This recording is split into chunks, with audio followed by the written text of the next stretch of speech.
Hello, welcome, hi, hello, happy Saturday. How's it going? Time for another session of Blades in the Dark, the Faculty. We couldn't settle on a name, so it's currently titled A Little Less Conversation, a Little More Ghost Action, Please, but I don't know if we're gonna come up with a shorter nickname for this episode at some point. But hi everyone, my name's Jess, this is my channel, thank you so much for being here today. I'm playing Sahar, the less cursed whisper now. You know, we had some chill downtime last session, and got a little less cursed, which is always nice. Let's go around and hear who everyone is playing today and their current level of cursing.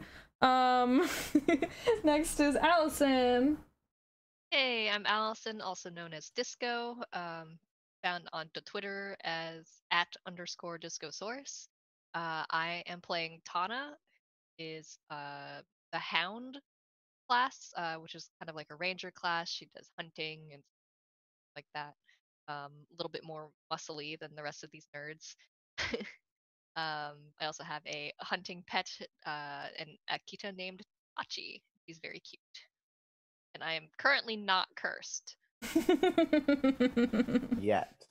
Yes. For the moment. That I know of. Perfect. Lauren. Hi, my name is Lauren. I am JL_NiceGirl on Twitter. Blah blah. I'm playing Magda Skova. Magda is the slide. She is a doctoral candidate in spectral philosophy, researching the ethics of sparkcraft. She has also seduced a 12th of the entire city of Duskfall. Not to brag. This is her seduction clock for the whole city. Yeah, that's Magda. Amazing. Perfect. And Basil. Hi, I'm Basil. I'm @Lammergeared on Twitter, and I play Milan Karada, and they're a student of sociology, but they study the impact of the ghosts on the population of Duskfall. And they're, they love their mom.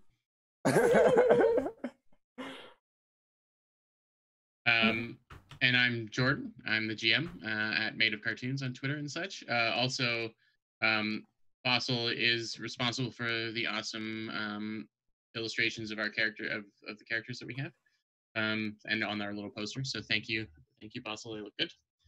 Don't worry, Lauren can still quick change into other outfits, but she's chosen to have her portrait for now. All right. Last session, which feels like a dog's age ago, even though it's the standard 2 weeks, but it's just everything feels like it's stretching. These last 2 weeks were like a century. It's fun. Yeah, it just feels like feels like a rubber band just stretching longer and longer. Anyway, we're playing games though in Fantasy World, so let's stick to that. Last time we played, we kind of did an extended downtime. That was episode 6, and was actually the halfway mark sort of planned for this. And I thought that was a good time to sort of get our bearings and have about 4 months or so pass. The university has given you more space, and you have started to get some attention from the news, from the Duskfall Tribune specifically, good and bad press. And things have been moving along fairly well. Unfortunately, Allison had to leave a little bit in there, so we're going to give Tana a couple of downtime actions to kind of get caught up with the rest. They can be anything you want. I will say that a couple of things have filled up that may encourage decisions. I decided that Costa has finally caught up with you. I think we're just going to fill that up all the way. To put a little more things on. The Dimmest sisters have acquired something new, so there may, and they're going to use it for something bad, so that's important. And Those are the two big things. Oh, and you did miss the reveal of this letter that got sent to the faculty office. Signed only the reconciled. It said that they wanted to meet and that they really appreciated all of the good work that you were doing for their people, which could mean all kinds of stuff, but I think it means ghosts. And don't try and look it up on the faction sheet down in the bottom left, because I scratched it out. I scratched them out, so you don't have any information about it. Yeah, so Tana, what would you like to do? I can zoom us down to the downtime action so you know what you're up against here. Well, I definitely want to indulge my vice. So a little bit of gambling Okay. at the Crow's at Spog's dice game in the Crow's Foot. Okay. Anyone you want to bring along with you? You get an extra die if you bring it, like an ally, or you bring in another. Yeah, we did this before. Milan had come last time, so I'd like to come again. Sure. And Milan wants to gamble. He really, they want to make friends with Tana. They think Tana's cool. So have we had like a little role play at Spogs yet? I don't think so. I think we did a little with Milan. Yeah. Last time we were trying to like cheat. Yeah. And failed. It's all coming back to me now. Yeah. So I'm gonna say in recent months the word of getting out of these kind of adventure academics and now that when you go there, Tana, this is more of a rough and tumble gang joint than it is like, you know, the faculty lounge kind of thing. Mm-hmm. And so there's a lot of like friendly ribbing that you're like the nerd herder, you know, like you have to keep you're like, you know, they don't really understand the importance of what you're doing, and so you kind of get like a kind of joked at a little bit that, you know, you got to babysit these academics a little. And you can decide how you want to react to that. And Milan, if you're there, you can decide how you want to react to Milan that. Milan blushes. Maybe they keep it down a little bit since Milan is there and he is clearly one of the well, nerds. Maybe they don't. Oh, maybe that's why they say Oh. Yeah. Because they see that she's with one of them. Yeah. You could say that he's my protege. I'm trying to show him or show them a little more about the world. One of the like the bartender at Spogs is like, "You're gonna show this one how to shoot?" I mean, I think it's a useful skill that anyone should know. Can they even lift the gun? Can you lift the gun? I like to pass over. I did once. Oh, that's right. That's true. That's true. Yeah. No, I did. Milan definitely did shoot. Once. I've pulled the trigger once, and it was fine. So yes, it was heavier than it looked. It was fine. We're working on it. Mm. All right. Well, I mean, I suppose I shouldn't judge a book and all that. Can we get a couple of drinks here? Oh yeah. The Dagger Isle special. Mm-hmm. Oh yeah. Oh, they have a Dagger Isle special. It's got a sardine in it. That does sound like what Dad used to drink. Yeah. It's a whiskey with a sardine on a toothpick in it. Here you go. Tossing up the joint. Yeah. Gives you that salty sweet kind of. The whiskey's got a little caramel. Anyway, yeah. You get it. You get it. I toast my drink to Milan. Milan awkwardly apprehensive. Right. So there is a dice game starting soon. And how bad is your stress right now? I am at 6 pips. Okay. I'll offer you an extra dice if you're willing to lose a coin if you roll a 1, 2, or 3. Yeah. It's gambling. Okay, yeah. Perfect. Yeah, this is a bigger. But if you roll a 6, I'll give you a coin back. Okay. Yeah. Okay. So this is the bigger game. There's some like big wigs there. In a big wig in as far as going like for some high stakes. Yeah. Actually, have you ever met Bajo before? Bajo? No. Okay. Well, there's this man claiming to be the leader of the Blacks, who is putting a lot of money down on the table. Milan. Wait, did Milan meet? Milan Bajo? has definitely met Bajo before. Yeah. Milan. Okay. Milan will like. His hair is different this time. Right. He like puts his coat up, so he's. Yeah, exactly. Okay. Yeah, so Bajo's there, and he tosses a big pile of coins on, and he's like, let's make this a real game. And everyone's kind of grumbles, but then reaches into their bags and pulls out, some real coin. Yeah, so Tana, you don't know why Milan has suddenly slunk into a corner, but you can inquire if you like. You doing okay? Or are you really the guy who just put money on the table? That's Magda's ex. Oh. He's kind of a tough customer. Make things interesting. And I plop my money down. Magda, would you have told Milan that Bajo, because he's recently out of jail, right? Mm-hmm. And what information does Milan know about Bajo?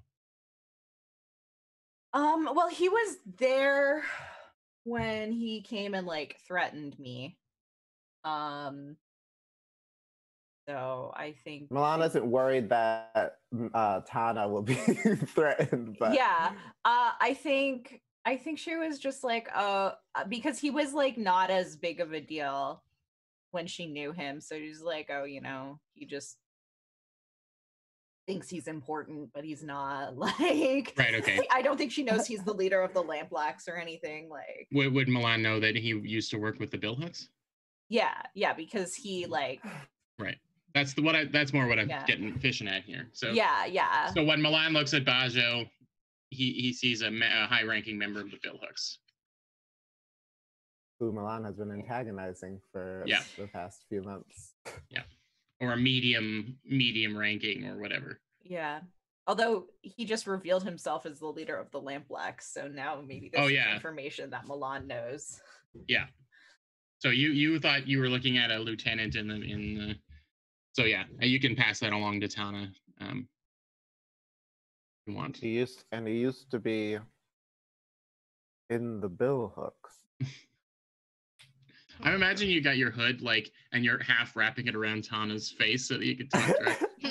Like super secret conversation. This is like his coat. We got the cone of silence. Yeah, that's right.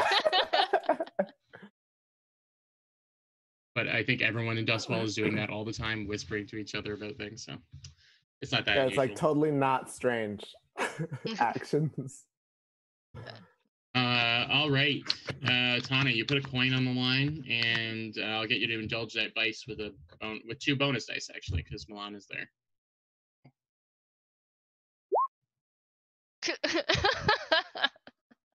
All right. Well, you take 4 stress off, which is good.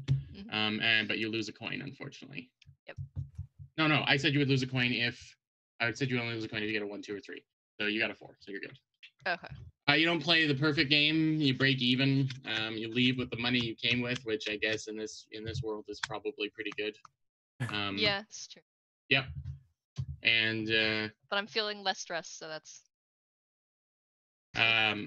Bajo comes over and sticks his hand out to you, Tana. I guess you have Tachi there with you, probably, right? And shakes your hand. He's like, "That's a good-looking dog." Indeed, she is. Handy in a fight? I mean, Gotta be in this town, don't you? Yeah, but I mean, some folks can't defend themselves so great. Don't worry about her. I'm not worried about the pup. I'm more worried, about the innocent folks at Duskfall that might need some defenses. I work for an organization. It's growing, and I'm always looking for folks that could throw a little weight around or throw a little lead around. In your case, appreciate the offer. I would say that I am gainfully employed at the moment. How good do they pay you at the university? Better than you'd think. Uh-huh. Well, if you ever want to make big money doing real work instead of following a bunch of eggheads around, making sure they don't trip on the cobblestones or whatever. Yeah, but I mean, like you said, some people need their help and protection, right? Sure, but they're also kind of sniffing around where they shouldn't be. You know what I mean? They don't.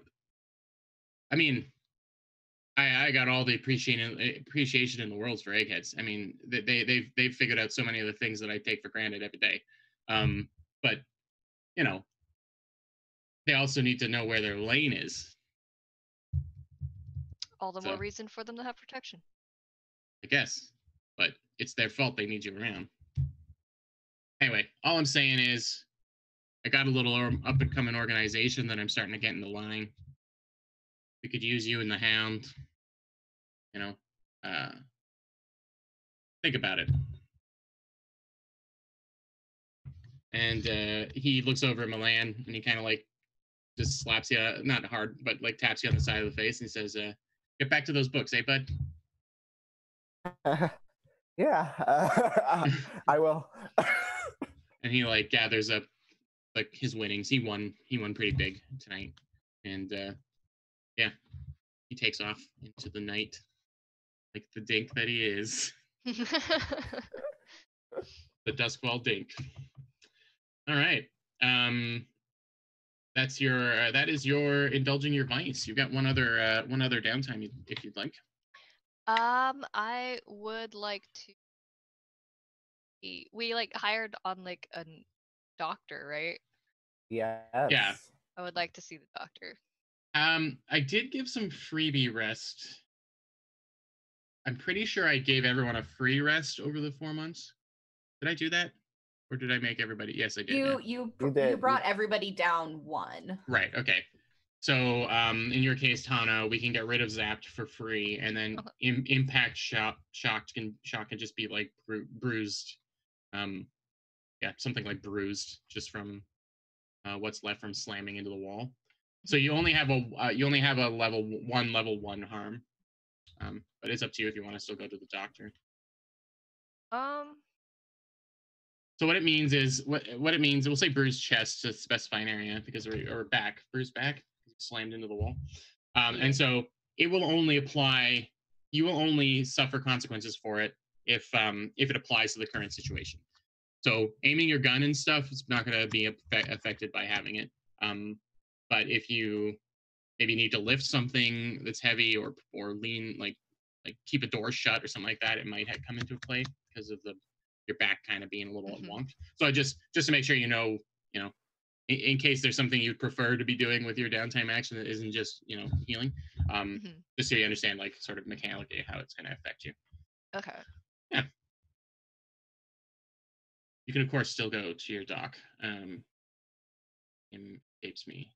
Oh, Sherman Coddle. Doc Coddle. No, I had it. I was literally, I had that up because I was he's my new friend. Doc Coddle of the Battlestar Galactica. Yeah. I would like to. I feel like over these 4 months, I want to get back into top fighting shape. So. Sounds good. Yeah. So Dr. Sherman Coddle. Doc Coddle is a kind of a grouchy older man, somewhere between a Wilford Brimley and it's kind of like Wilford Brimley. But he's from out on the old Leviathan hunting boats, so I feel like y'all would have something in common. Y'all could chat. He used to work on he used to work on the Leviathan hunter ships, patching up old sailors and stuff. So he's seen a lot. He's an old beat up hunk.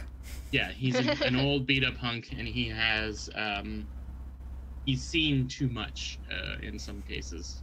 It's my favorite type of hunk. Yeah. A haunted hunk.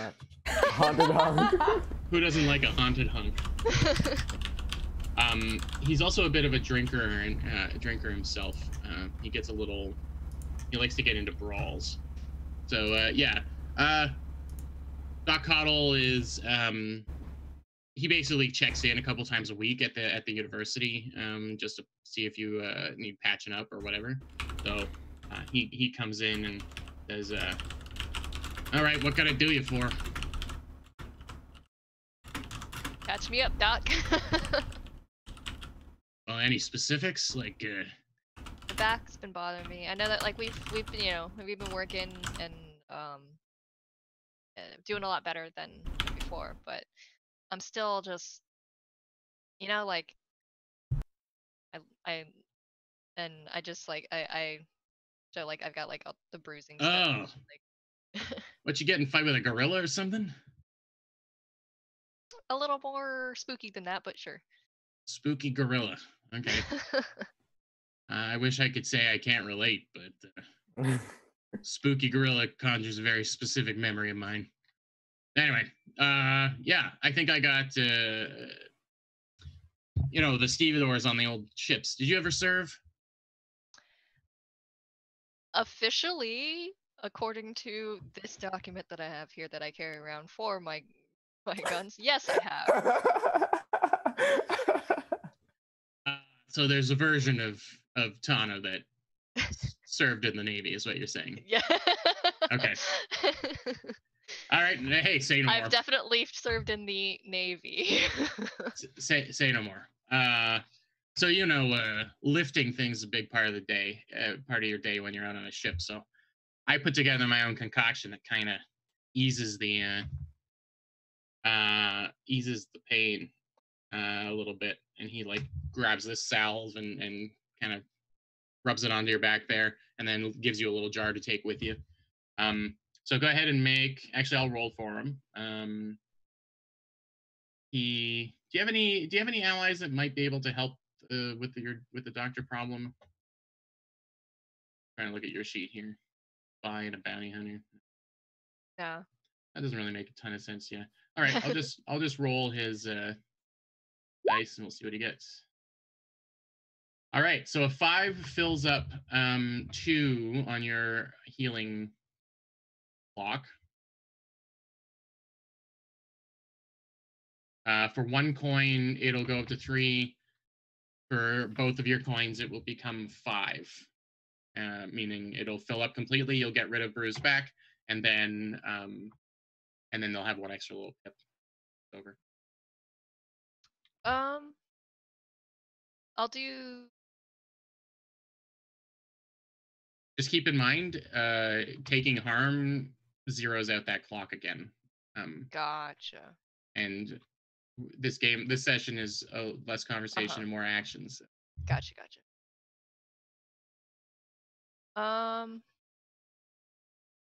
There's also the company funds, which I think are full right now. Oh, they're not. But we can spend money to heal you. Yeah, we will. Yeah, I'll spend the coin to get this fully healed. Okay. 1 from yours and 1 from the company stash, or? Mm-hmm. Okay, cool. All right, you get rid of that bruised back, and so the clock is the clock will have 1 tick on it. It fills up because you're adding a total of 5. So it fills up, clears out, and then the leftover gets carried over to a new clock. Gotcha. Okay, cool. So maybe if you don't get harm, you'll hang on to it. But all right, yeah. He let's say he didn't have a lot, and he needed to get the ingredients to make a little more of the salve for you, and you gave him the money to do so. Okay. That brings us to the game at hand. Lots has happened in the 4 months. That letter from the Reconciled being one of the bigger bigger news things. You don't know anything about them other than that they like you. You have a +1 status with them, which is, friends are hard to come by, as we've discovered. Hey, Cheaty McCheaterson with the book out. I'm on to you. And again, you've completed your building the ghost podium, and you have the research needed for ghost pain management, so that's an option. But I'm going to present to you a few things that might turn into scores that you might be interested in doing, and we'll go from there. So the word has gotten out. The newspaper actually has printed an article that the Dimmer sisters have gotten their hands on a very dangerous piece of equipment. But the article is really cagey as to what it is. It's an ancient artifact, very dangerous, putting all of Charter Hall at risk. It's mostly sensationalist tripe, probably, but it might be something you want to look into. The reconciled already mentioned. And Tana, you've gotten your own personal letter. We decided you had you have an apartment or something, right? Mm-hmm. Yeah. So one day at the end of one of your shifts, you come back and you find that mailbox has a very grubby looking letter stuffed into it. And you open it up and it's written in a code. It happens to be a code that you understand, but it's one that you haven't had to read in many years. It looks like a ship manifest, but you realize that by looking at certain letters in certain positions, there's actually a coded message with a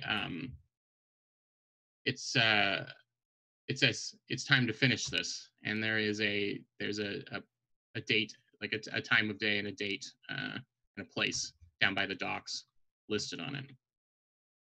They don't leave a name, but there's only one person who would send you this message in this manner.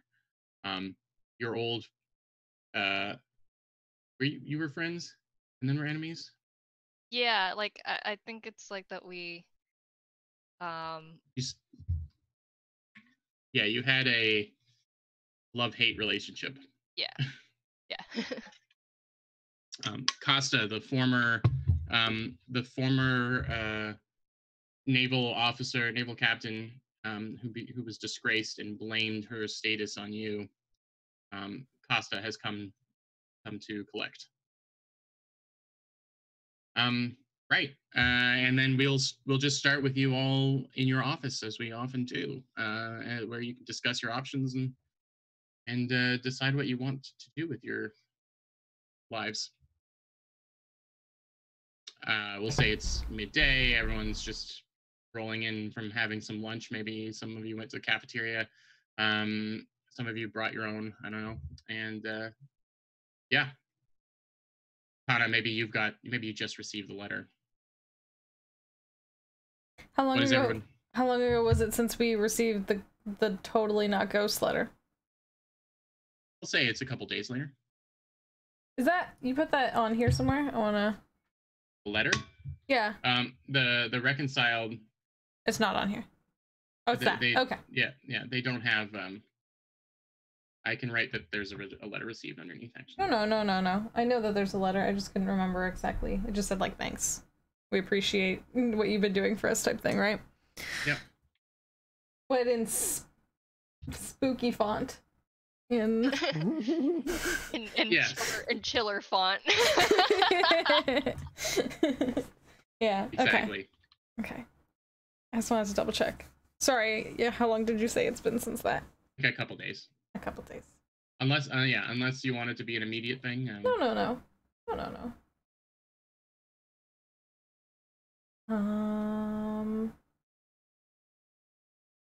How long has it been since? Just everything's a few days. I'm sorry. I'm just trying to like place myself in. It's fine. I just saw the boot in the Discord. Peeking out of the top. 4 months is a long time in boot year. I mean, yeah. I mean, if you haven't got a boot cut in a while, it gets a little shaggy. Tana or Milan, did you tell Magda about being Bajo? Milan would have said that Bajo was there. He would not divulge Tana's the offer that Tana got. And does she know that he's the leader of the Lampblacks now? Oh yes, he does, and he would say that. He'd be like, "Hey, you remember Bajo?" Unfortunately, I do. Yeah. He So how he used to be a part of the Bill Hooks, which, as you recall, me and they have a relationship now. It's not friendly. He is not that anymore, but somehow worse. He's in charge of his own team now, it seems. Good. I mean, no, that's not good. Sorry. It's a crime team, Magda. Not. I mean, I was now. I know. I'm sorry. I was being sarcastic. So he has his own gang now? Yeah. I mean, they can't be much if it's run by Bajo. So. I just thought I'd tell you. I mean, no. It's thank you for telling me. That's important to know. Honestly surprised that anybody would listen to a word he has to say. So. I don't know him personally. Well, maybe he's pushing around coin. He's doing the opposite of the no coin. Doing the several coin. He's done the mo coin. He's clearly tricked somebody into something, and their loss for believing somebody like Bajo can make good on. Milan doesn't say this, words. but Basel is saying that I sense some hurt here. Not like he lied to me about being in a gang or anything.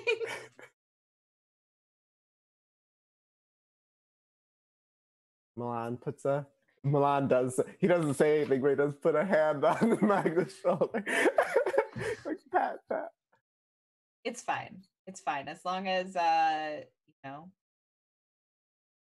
don't have to get involved with him, then I can pretend like he doesn't exist. Yeah, I'm sure he's gonna stay on the fringes. Milan isn't saying that sarcastically or anything. So, Tana, did you tell us about this letter that you've gotten, or are you? Nope. Good. That sounds totally like something you should take care of by yourself.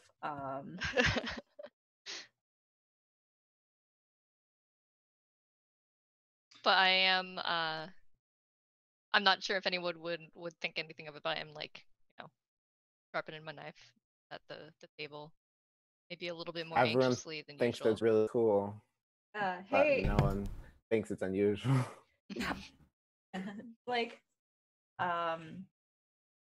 So what do we want to do? We can find some more information about the Dimmer sisters and the thing that they found.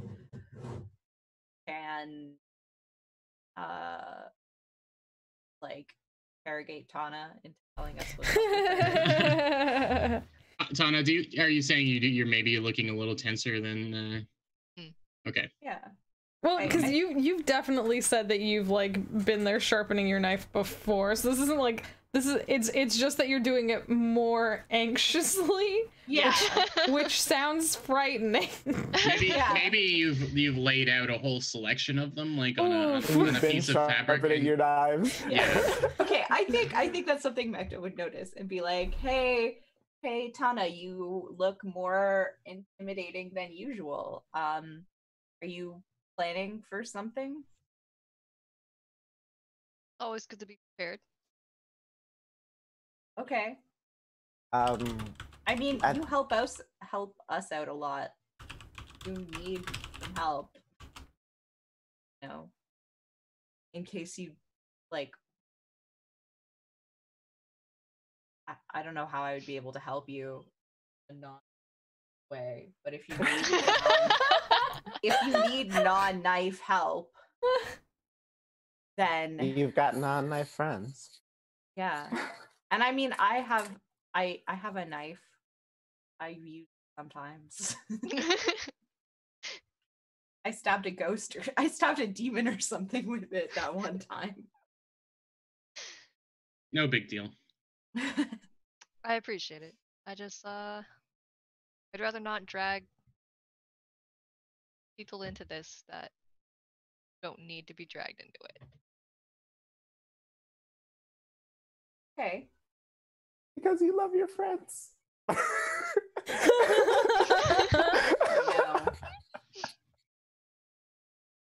Started. Right. Breathe in. Over here. Breathe in. Breathe. Do you need me to go get you a glass of tea? You would be nice. Okay.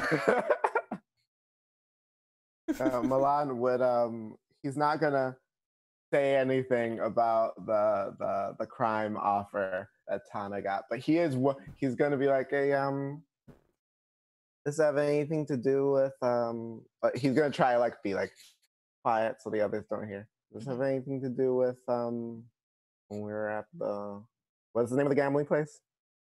Boggs dice game. Anything to do with when we were at the dice games? No. Don't worry about that. I ain't leaving you guys that soon. Huh? I ain't leaving you guys that soon. I wasn't, but you know, you were apprehensive. I thought maybe you were gonna go.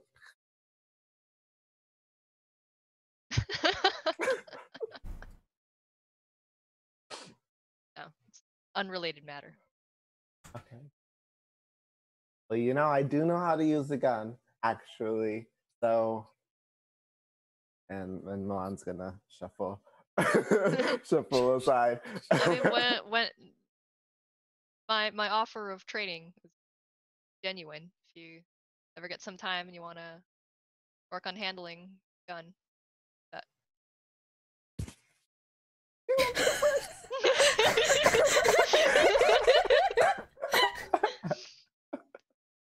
Literally, anytime somebody does something remotely nice to Milan, they just start crying. He has a soft heart. Okay.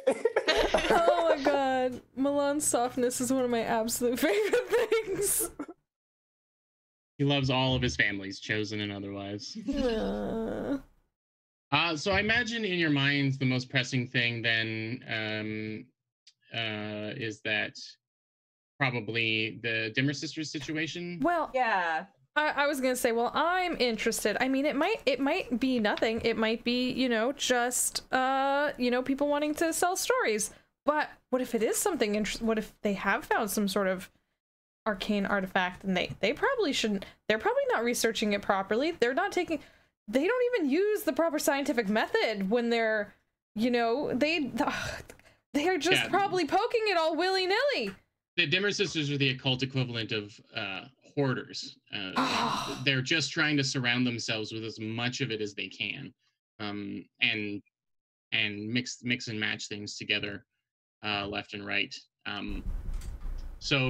Yeah, I mean, you're welcome to acquire knowledge, gather information about any of these things. So you just tell me how you're doing it and what action you're taking, and I can give you some more details depending on your. Yeah, I guess let's. Like you can look into anything on the, you know, anything you want, and then decide, you know, what you want to target.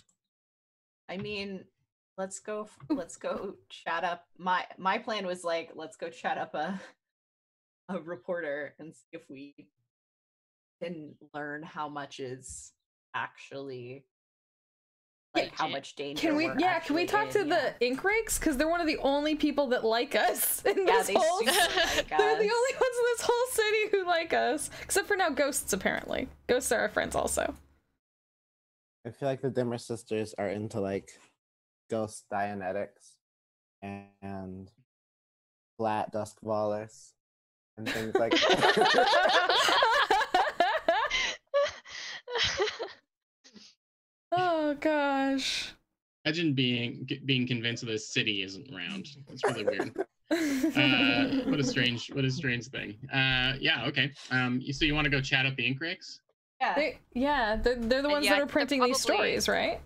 Yeah. Probably our most reliable source for this. So the person who wrote the story is a reporter by the name of Hix Danfield, Hix Danfield. He is definitely more keen on pulp fictioning the stories that he's writing than he is about actual reporting the facts. But frankly, that sells papers. You know, no one's really interested in the news because the actual news in Dustwall is kind of terrifying. It would just be a list of bodies and ghosts and mysterious disappearances, and it's more fun to hear a little bit about the adventurous side of things. So yeah, Hix Stanfield is the person you would be going to talk to at the Tribune. So how are y'all approaching this? Do you want to just send a letter and hope to arrange a meeting? Do you want to go barge in and ask for him in outrage? I feel like it would be the most, like, Milan would be apprehensive about just stomping in. He thinks that would be cool in his mind. The fantasy situation playing out would be that they just go like, we've given you guys plenty of press. Why don't you now do something for us? Now you give us the scoop, see? Now, what he will actually put forward is writing a very appreciative letter with a request somewhere at the end. Okay. Sure. If that's how you want to approach it, you can write up that letter, very polite. It gets sent, and a letter gets sent back with a time and place to meet Hix.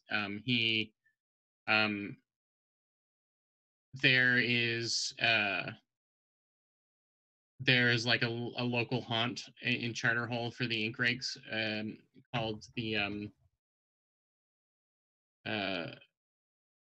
pot, the stirred pot,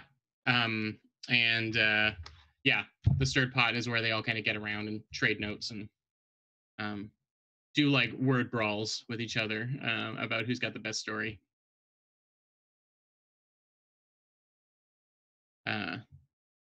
Word brawls. Yeah.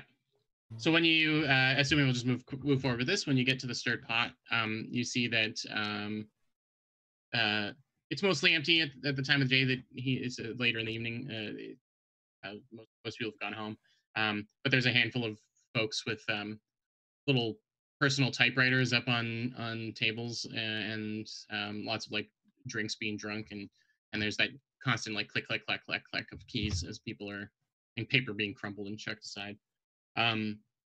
Hix is hard to miss. He's got his typewriter on his lap. He's got his feet up on the table, and there's like the kind of a bent cigarette hanging out of his mouth. He sees you come in and he says, the thinkers have arrived. Yes. And he tosses the typewriter down mid-sentence and comes over. Come on, I got us a seat. He tosses the typewriter down? He takes the typewriter and well, he like he sets it aside. He sets it aside very casually. It's like on a moving thing, so he can like move out of it. Yeah, away. It's on a swivel. Yep. When he gets up, a bunch of paper, like crumpled paper, all falls to the floor, and he says, "I've been waiting to talk to you." And we've been waiting to talk to you, Mr. How would you all like to be famous? Aren't we already? Absolutely not. Thank you. I mean, do you mean for our academic achievements? Because perhaps one day, I mean, but I just think that there's still a ways to go for a lot of what we're doing, and I just think that we want to do it properly, so it's perhaps, what, sorry, well, what did you mean? Well, we put a bit more of an entertaining spin on it, obviously, and it wouldn't be just you. Have a seat. And he gestures over to a table. I mean, the version I'd put out there is like cool hip version of you. It wouldn't be necessarily exactly you. You know, we'd change the names around, embellish here and there. Are you saying academia cool isn't enough? hip and cool? I know I'd never say anything like that out loud. I certainly would never confess that out loud. Not in front of you, brilliant folks. You could keep my name. Wait. He starts to think about if his mom would be, what his mom would think of that. Maybe not my whole name. He pushes like a bunch of paper off the chairs and stuff that are all around him, and he says, "Have a seat. Have a seat. You wrote that letter to me. I'm at your service." So sorry. Presumably, you came here to talk to me about something. Anything I can do to help? You got a juicy story for me? Yeah, we were actually interested in that story that you put out about the Dimmer sisters. Oh, yep, the wicked witches of Duskwall are up to it again. I'm sure they've got something there that my sources say they've got something that's going to endanger the city real big time. Perfect job for the faculty is what I heard. How reliable are your sources? I've only got the best sources, ma'am. But did they tell you approximately what these objects might be, or what they might do, or anything of their nature? Oh, it's an artifact with some major arcane mojo. Can I do a study to tell me how much he is talking out of his butt? Yeah. It's not whether or not he is, it's how much he is. Yeah, go for it. I'll say that it is a controlled standard. Okay.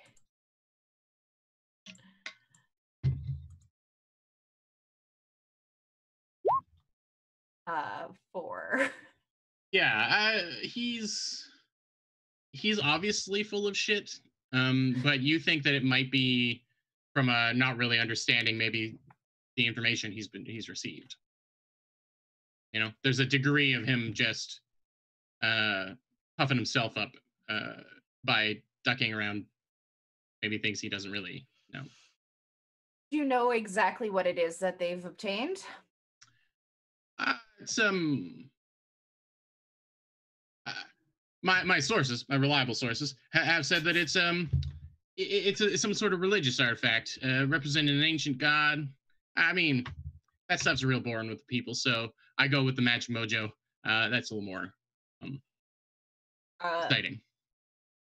So you don't know, is what you're telling me. Well, my sources say it's dangerous.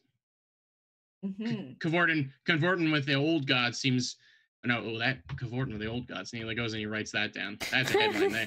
That is a headline and a half. Cavorting with the old gods seems to be a little bit dangerous proposition, don't you think? Dustfall's had his problems with cults. Can't imagine the Dimmer sisters dipping their gnarled up toes in that. I see you're very familiar with the toes of the Dimmer sisters. Again, I like to paint word pictures.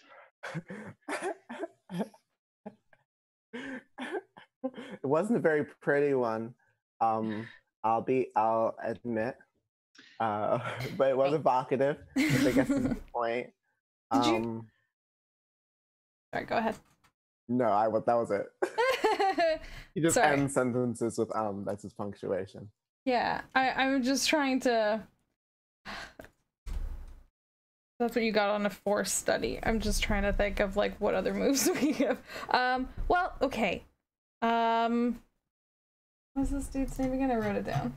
Hicks Stanfield? Is Hicks his first name? Hicks is his first name. Hicks, is it alright if I call you Hicks? Hicks.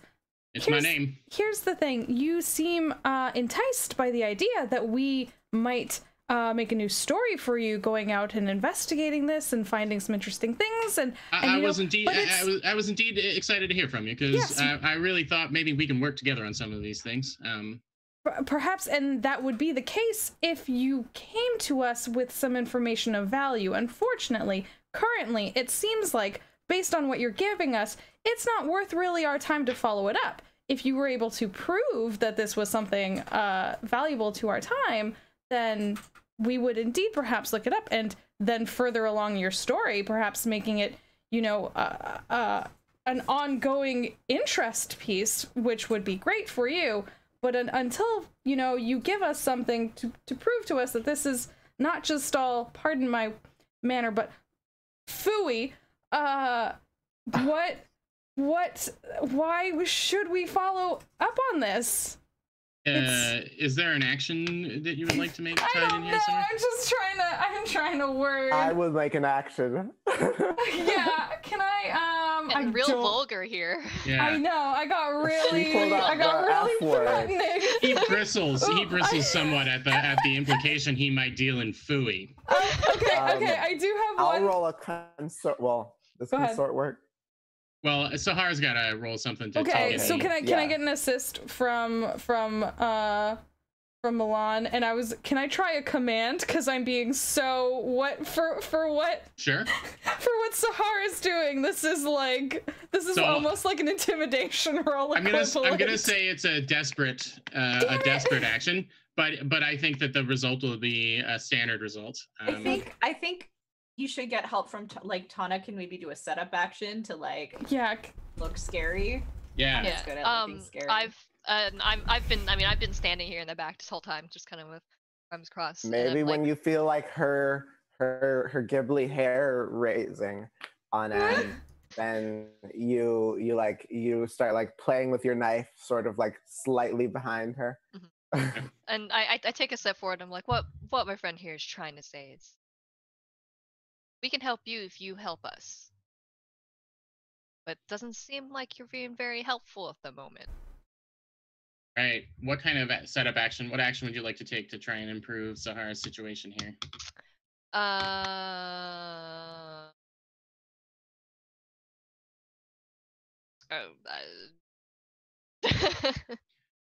you getting a little aggressive? Do you want to do a wreck? Like maybe something gets... Throw a typewriter! I'm gonna toss the typewriter! Yeah, it could be that you maybe dangle a dagger or put the dagger like underneath a couple of the keys, like you're about to just put some pressure on to pop. Yeah. Like I'm just kind of like poking around at the typewriter, but like poking with a knife. Yeah. Okay, I like that.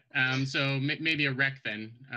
I'll say that it's risky with a great result. Okay, it's risky with a great result. No, Tana's got to make. Oh, dang it! That's right. Sorry, mine is still desperate. That's fine. Well, her. Ooh! What? Very nice. Destroyed several desks. I might have like popped one of the keys off a bit, like. Just there's like no sound except for the like ding. Yeah. He's like, oh no, this is my bread and butter here. Don't be messing around with Bessie. And he like starts pulling around. So I'm all ears. I'm listening. So Sahar, you can either make your result better, or you can make your position better. So you can turn that desperate to a risky, and have a risky standard, or you make it desperate great. I want a great result, because we've gotten no info from this dude. Okay. And Milan, if you want to use a stress or your special ability to provide an extra dice. Special ability. I will use my special ability. I mean, it's a bonus die regardless. I will use foresight. I suppose. What did you do? What kind of information did you get about this guy? Maybe that seems to be your move, is like doing a little research on people before you go and talk to them. Yeah, he does not usually have that's it. That's his go-to. Maybe I read all of the things written by him. What kinds of information would I find? Just from reading his things? Yeah, I guess I'd ask around probably a little bit. He relies on the content being thrilling, to kind of cover up his writing not being very good. Oof. Oh, there you go. There it is. That's the pressure. You could say, and frankly, you need you need this exciting content because the people aren't reading it for your prose. That's awesome. That's the perfect dig. All right, so there's your bonus die, Sahar. Yay! Okay. So you're doing a sway? No, you're doing a command. I'm doing command with a bonus die. Come on. Did you want to push yourself? What will that or Devil's give Bargain? me? Bonus die? Another bonus die? Yeah. For a little bit of stress. Yeah, it costs 2 stress for you. I mean, this is very stressful for me, so that does make sense. Okay. It's 2 stress? It's 2 stress for a bonus die, so that would give you 2 bonus dice on top of Okay, this is a very stressful situation. I just had to say phooey. Now, you've been pushed to your very limit. I'm very... Okay, I'm doing it. Yay! Nice. Oh, sorry, that was supposed to be desperate because... It's fine. He's like, fine, I'll give up my sources. I'll give them up. Just don't hurt Bessie. And he like pulls the. No, I behave very casually towards her, but it's because we just have an understanding. He pushes he rifles through a bunch of papers and he pushes something over, and it's a delivery manifest for the Timber Sisters that show that they received a rather large crate with a single object inside of it. The crate is about the size of a person, and that it has a single object in it, which is unusual for a crate of that size. The deliverer has been, that part of the paper is missing, like where it got delivered from. It's been ripped apart or something. But yeah. Look, see, anyone having something like this delivered is up to no good, right? I mean, a single object in a person-sized container, like what's in there? You gotta admit, that's probably a person, right? That's the best case scenario. Maybe less alive person. Well, what if it's something more unusual, right? I mean, do you think it could be? And he's like taking notes.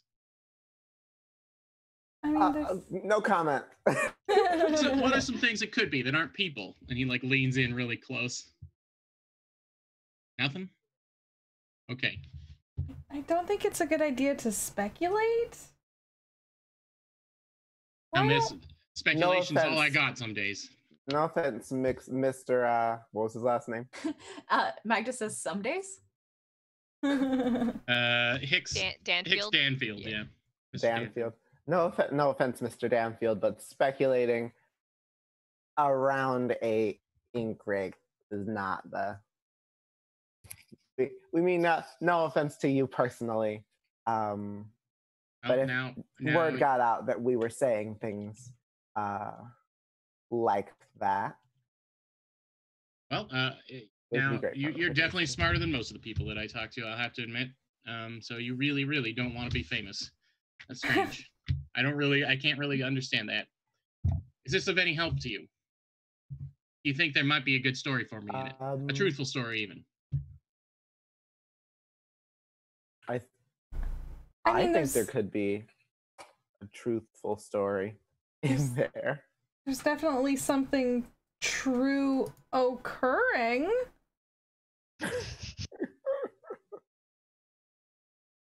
Is that helpful? Well, it's difficult to argue with that.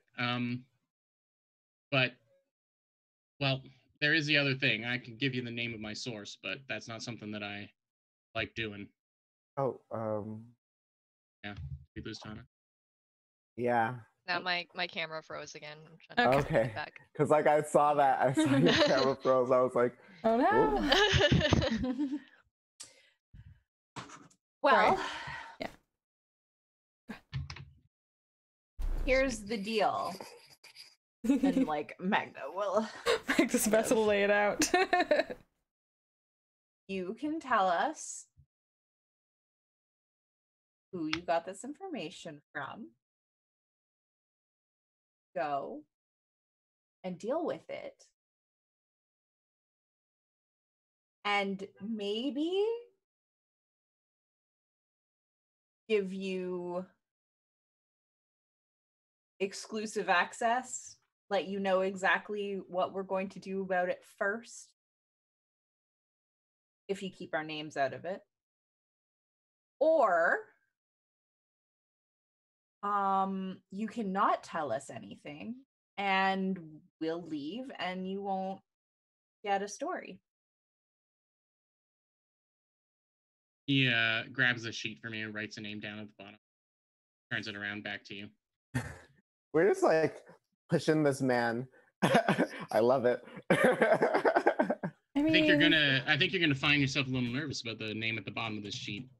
And when you look at it, it says Syra Strangford. Syra is not a name that you recognize, but Strangford is the same family name as the current Lord Governor of all of Duskfall, Lord Strangford, charge. If this Syra indeed has a connection to him, then that's potential big troubles. The Governor of Duskfall? Is that what you said? Yeah, the Lord Governor of Duskfall, Lord Strangford. She came to me. She didn't tell me the connection to the family, but I think that name carries inherent dangers with it. I was just trying to protect you, you see. That's all. But now you know. You knew such classy people. All kinds of people have all kinds of interests and stories. You can't discount someone just because of their walk of life. Now, I think I should get back to my writing. I can hear old Bessie calling. All right, well, thanks for your help. No problem.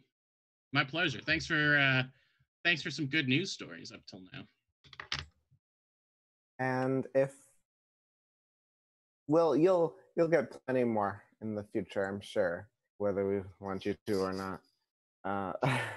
Well, I'm counting on it.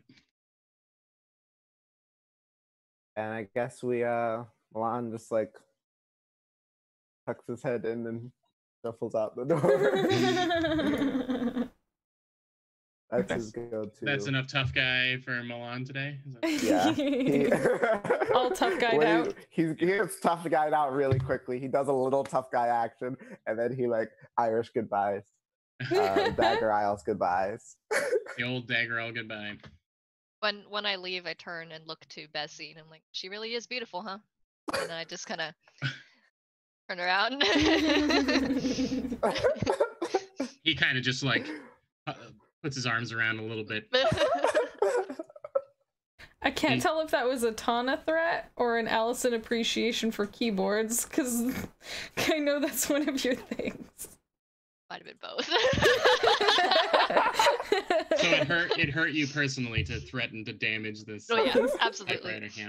That's why the big move was to pull a keycap off, I feel like. Yeah. Well, it's a typewriter. It's got the little metal keys. It's got the metal keys. So, like I imagine, like I probably popped one of them up, like. Yeah, and it had to be it's got to be recalibrated or something. Dang. Yeah. Okay, I'm glad to have that explained, because I didn't realize how big a move that was. Like now I'm really. Yeah, she was trashing a old school typewriter, which I imagine is a lot harder to fix. All right, so you got a couple of points of information here. You've got a name and a description of a weird package to go on. Any other threads you'd want to pull up? Maybe if you wanted to investigate the reconciled or something a little bit, and then we can take our break then. Well, okay, everyone. Did we think we wanted to just go looking for a box, or did we perhaps want to inquire about this? It was Syra Strangford? Syra, S-Y-R-A. Yeah. Because I do have, I don't know if you recall, I mean, I don't know if she'd like to come over for tea based on how she, was received last time, but I do have a friend I mean, I look over at Magda, who I'd like to keep as a friend, who we could consider asking, but you know, we'd have to be a little nicer this time. Like, I mean, I don't have Sahar makes like big eyes at you. Perhaps you could be nicer to her, Magda, maybe? I think if you want to talk to her, it's best that I'm just not there.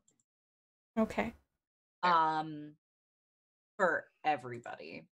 She's probably much more likely to come if she knows that I am away. All right. I was just if we wanted to do more looking into stuff, but we could also talk to our friend. His name. Oh, Fitz. Fitz. We could talk to Fitz, see if he's heard anything. That's true. Chatter. I could talk to Fitz while you talk to your friend. You all talk to your friend. No. Are we? Middle. Are we gonna split the party? I guess. Who's gonna talk to Sahar's friend? Who wants to go talk to a witch and who wants to go talk to a artifact stealer? I think it's probably less threatening if I am not present for Sahar's friend. So I'll go with Magda to see Fitz. All right, let's start with that one. Where do you want to meet? Where do you want to meet Fitz? I guess he's just used to coming into the office. Yeah, he usually just comes into the office. Okay. Yeah. So he shows up. He seems very relaxed. It seems like he hasn't really been doing a ton of exciting work recently, and it's kind of good for him. And he kind of flops into a chair and he says, "Are we gonna have another one of our like friendly conversations? I really liked our last one." Yeah, sort of. This is nice. It's nice. It is nice. I'm petting Tachi's head. Oh my gosh, yeah. I was so sad when you had to leave because one of my goals was like, I want to pet Tachi. So can I be like cuddling with Tachi? Yeah, absolutely. Can Tachi be like sitting on my lap? She's a cuddle bug.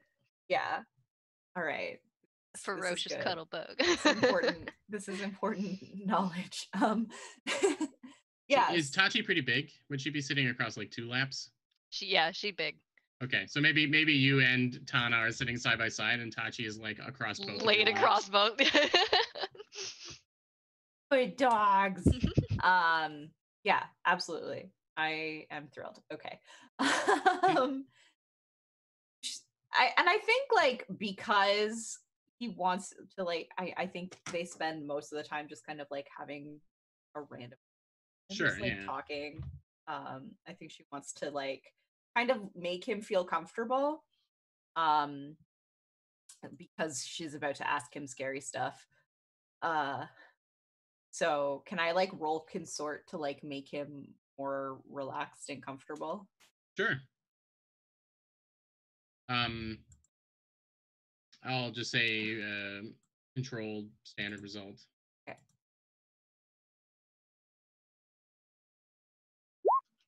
Great at it. Lots of sixes. Super good. Yeah, so they like spend some time talking and then they're like, have you heard about that thing in the news about the Dimmer sisters getting something? I mean, it's in the Tribune, so it's probably just hogwash, but have you heard anything about a artifact being moved? Well, I mean, the Dimmer sisters, they're always getting their hands on something. It's it's not really newsworthy. I was surprised to see it so close to the front page. Must be something big then. Guess so, but I mean, might have been slow news day too. Dimmer sisters acquire new arcane artifact is like, that's just Tuesday. I guess I don't know. Worry sometimes. Oh, I mean, you should be worried. I mean, I used to work directly for them, right? So Didn't we know that? Yeah, I think that's the reason why you've got enemies with them, is because Fitz is used to help them and now doesn't. Look,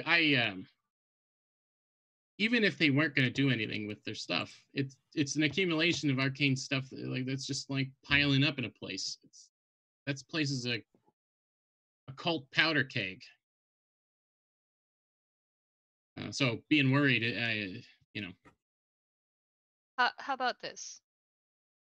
Have you heard anything about the movement of an artifact that would be of this size? And explain the.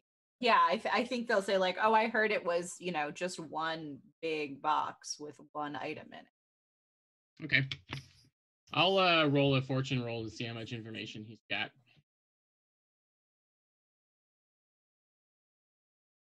Roll 2 dice for him.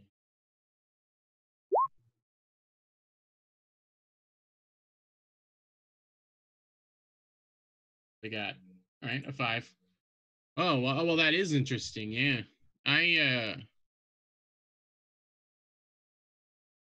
don't really know specifics, but I did hear that Strangford was getting rid of a bunch of stuff in an auction that was sort of bumming around the governor's mansion that he said he wasn't using anymore. He was doing it for charity or something.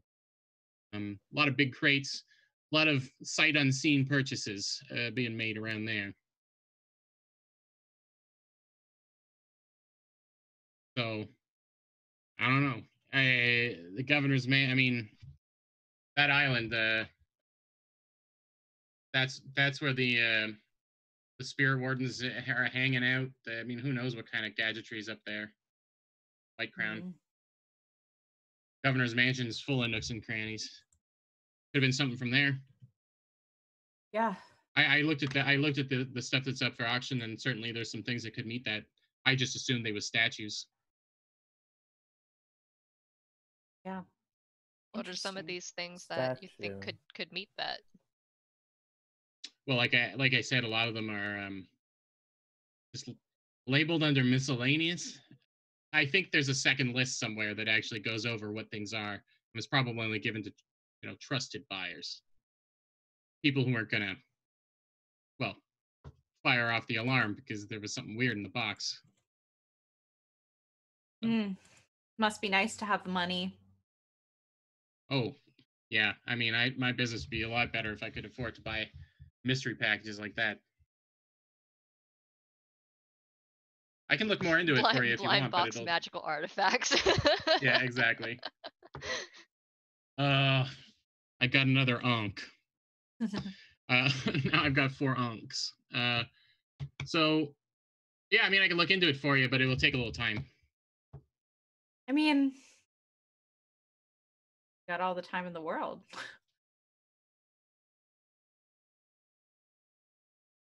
So that's something you'd like Old Fitz to do?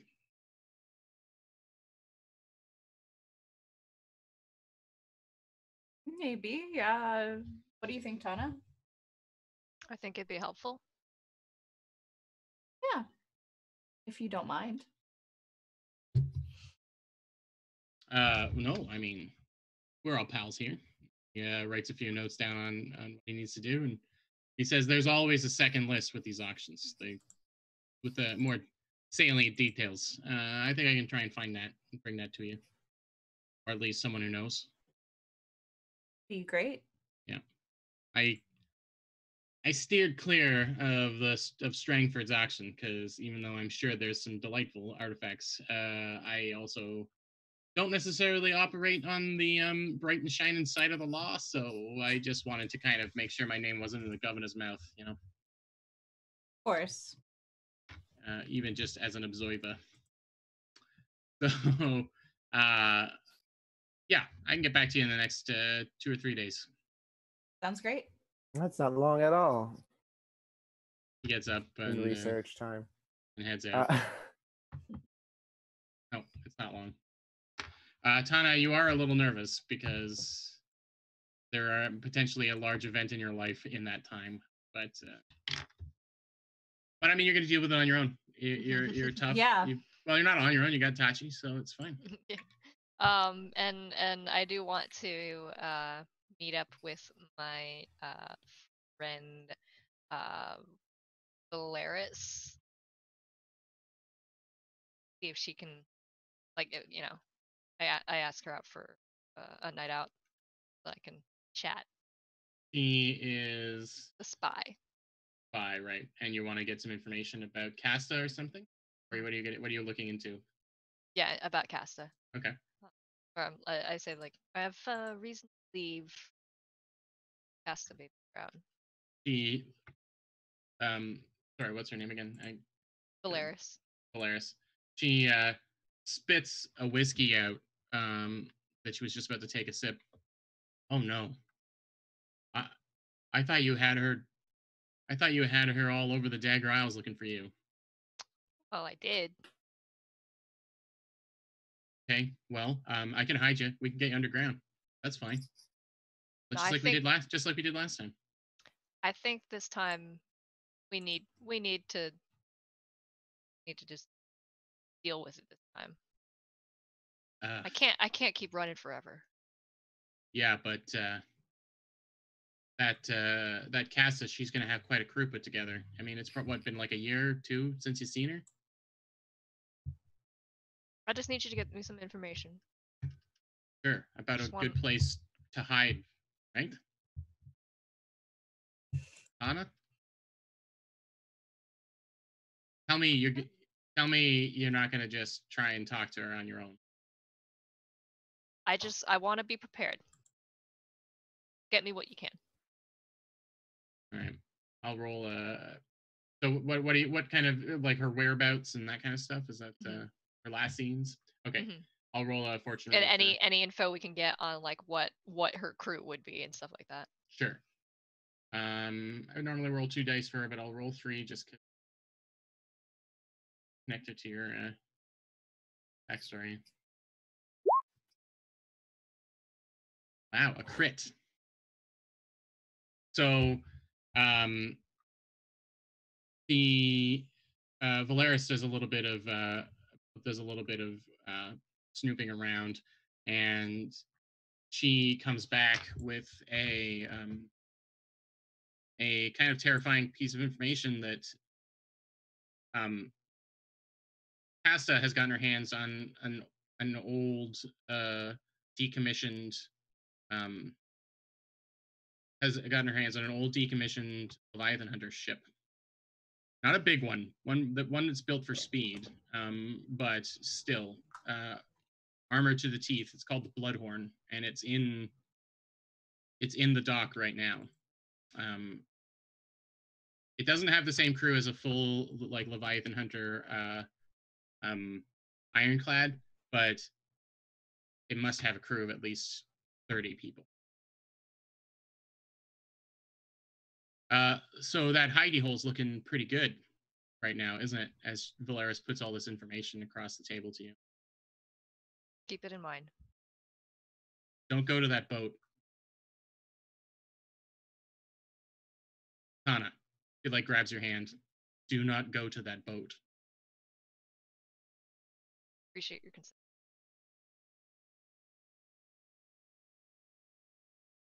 We have, like, an arming up montage from Tana.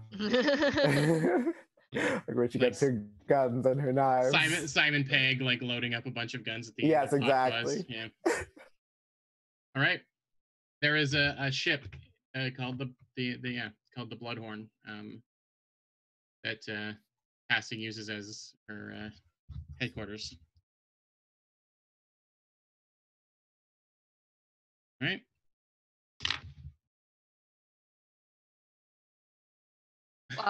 When is the deadline for that meeting date? Well, it was like the next day, basically. Oh. From today, yeah. Gotcha. That's when she wants to meet. If you don't go, which is totally a viable option, then a timer starts, a short timer, where she tracks you down, something like that. Yeah. Whenever is the next time that the faculty is meeting? I want to let them know that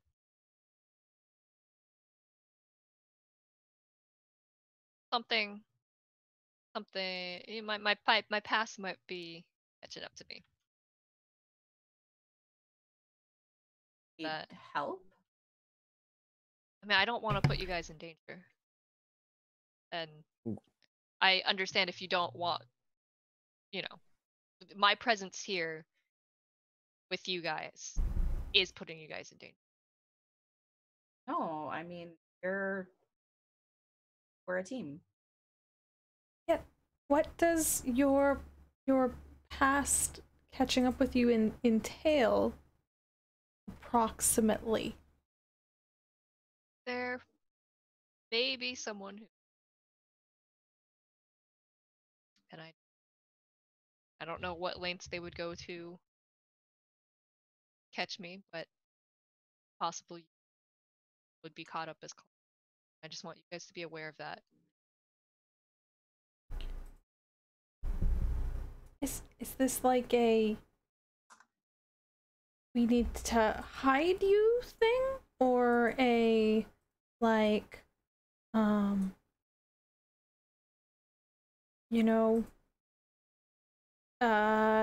you would have, and Sahar just points at your like weapons. Like you would need to do things, or whatever you need from us, Tana. yes. We're here for you. We got you. Yes, this is just more procedurally. Which type of thing should we prepare for? I would say probably more of this thing, and I point towards the gun.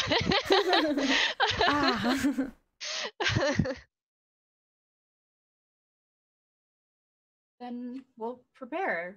Do you want to? Are you going to confront it, or? I don't think it would be wise to confront head on, but I'm definitely not running away anymore.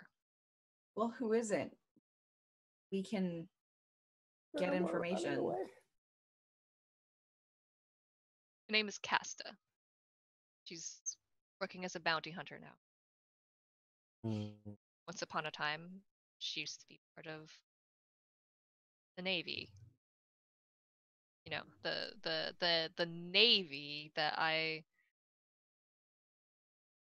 definitely was not part of. What do you mean? I've seen that paperwork you keep on you. You were totally part of the Navy. That documentation looked extremely official. I put a hand on Milan's shoulder and I'm like, I think you understand what I'm talking about, right?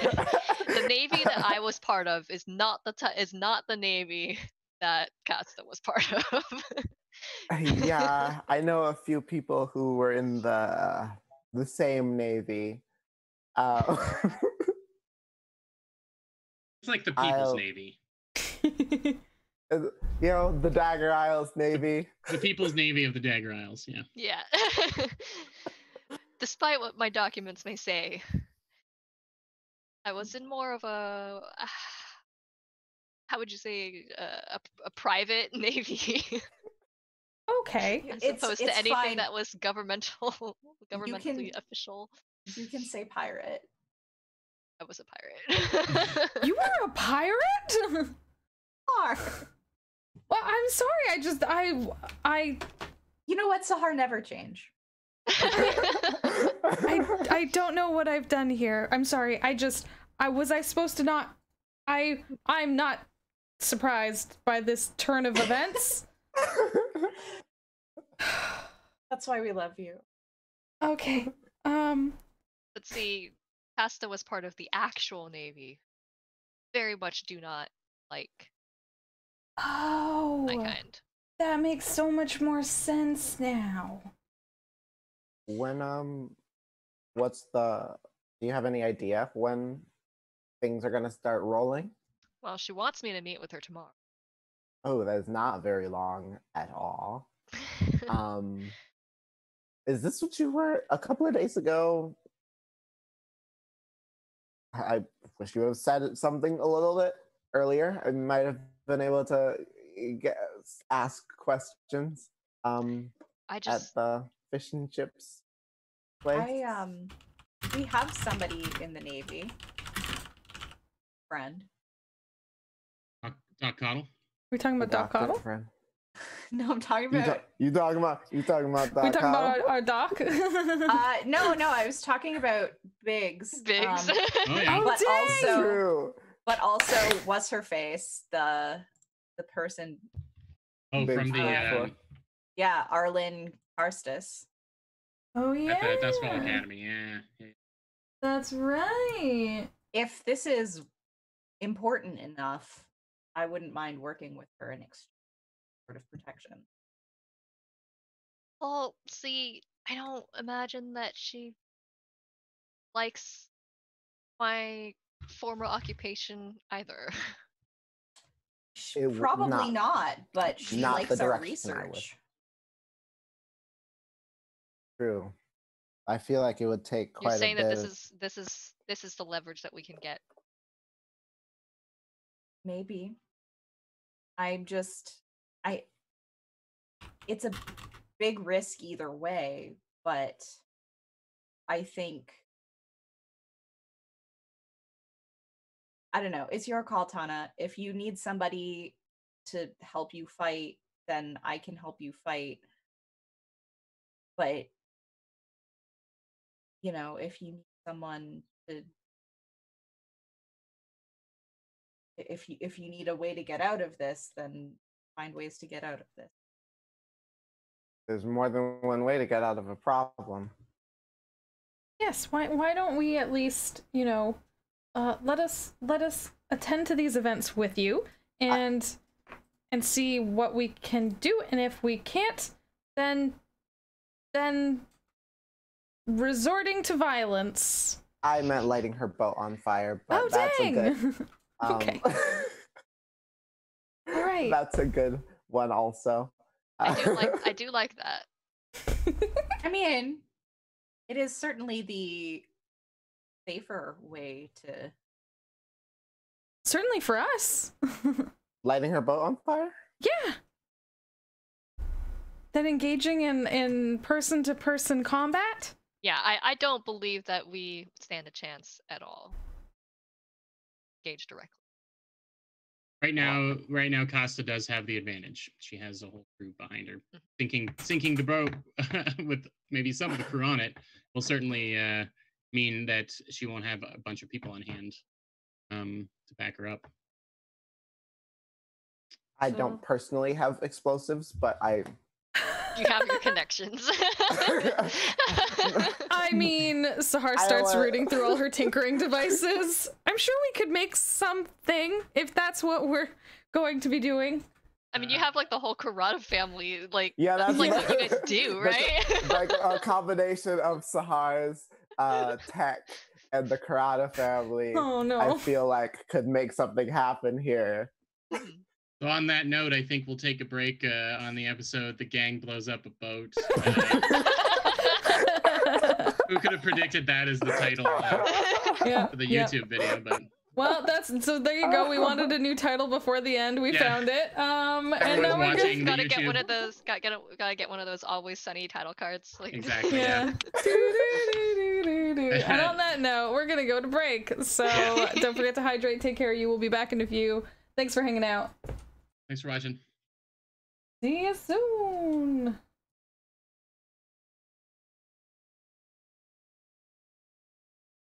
Which means that we're live now. Hi, everyone. Hello. Right at this moment, we are back. How are you doing? How was your break? I hope you are taking care of yourself. Hydrate. Don't forget to do a stretch. Didn't forget to hydrate. Did you forget to? It's fine. Yes. Hydration is so important. My door just shut on its own. Creepy. It's ghosts. Yeah. But are they at least pawing at the door? Oh, are they at least hunky ghosts? Can't see them. So. It's hard to tell, but I have to assume yes. Have to assume everything is hunks. We're all hunks in here. So it sounds. I had to let the poltergeist into the room. Oh, hi. I mean, she's not. Poltergeist. Hey, these are the jokes. These are the jokes, people. Where we left off. This is it. Laugh or. Right. Where we left off before the break, Tana finally spilled the beans about a situation that was a little worse than she was expecting. A figure from her past, a ghost, if you will, from her past has returned. These are the jokes, people. Yeah, these are the jokes. With a relatively strong contingent of allies and a decent sized ship in the harbor. And so you are trying to figure out whether or not how are you going to approach this situation.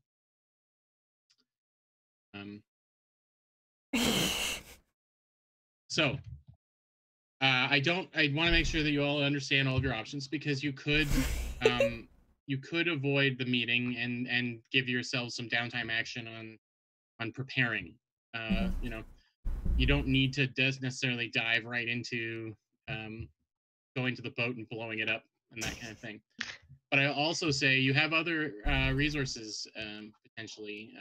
The horror is a whisper, so ways to manipulate the ocean and the sky and things to cause problems. So doesn't necessarily have to be all fire, especially if you don't want to kill everybody. Yeah. Which I assume is on your minds, is that you maybe don't want to murder every person on the boat. Yeah, we wouldn't like to. Yeah, 40 new ghosts that just are. Yeah, forgot about that fundamental rule of get a vacuum to get them all like gathered up. Oh man, and then gosh, I can't remember what they're called. The ghost wardens would be real mad at us. Oh sure, yeah. Spirit wardens. Yeah. Spirit wardens. Thank you. If you made 40 ghosts all in one go, they'd be pissed. They'd be so mad. Will they know it was us? It doesn't matter. They'd find out. They're already interested. You'll see that they're on your map and they're already interested. Yeah. I was looking for them. I was like, are they on here? Yep. Where are they? The spirit wardens are right. They're here. I see them. Okay. Okay.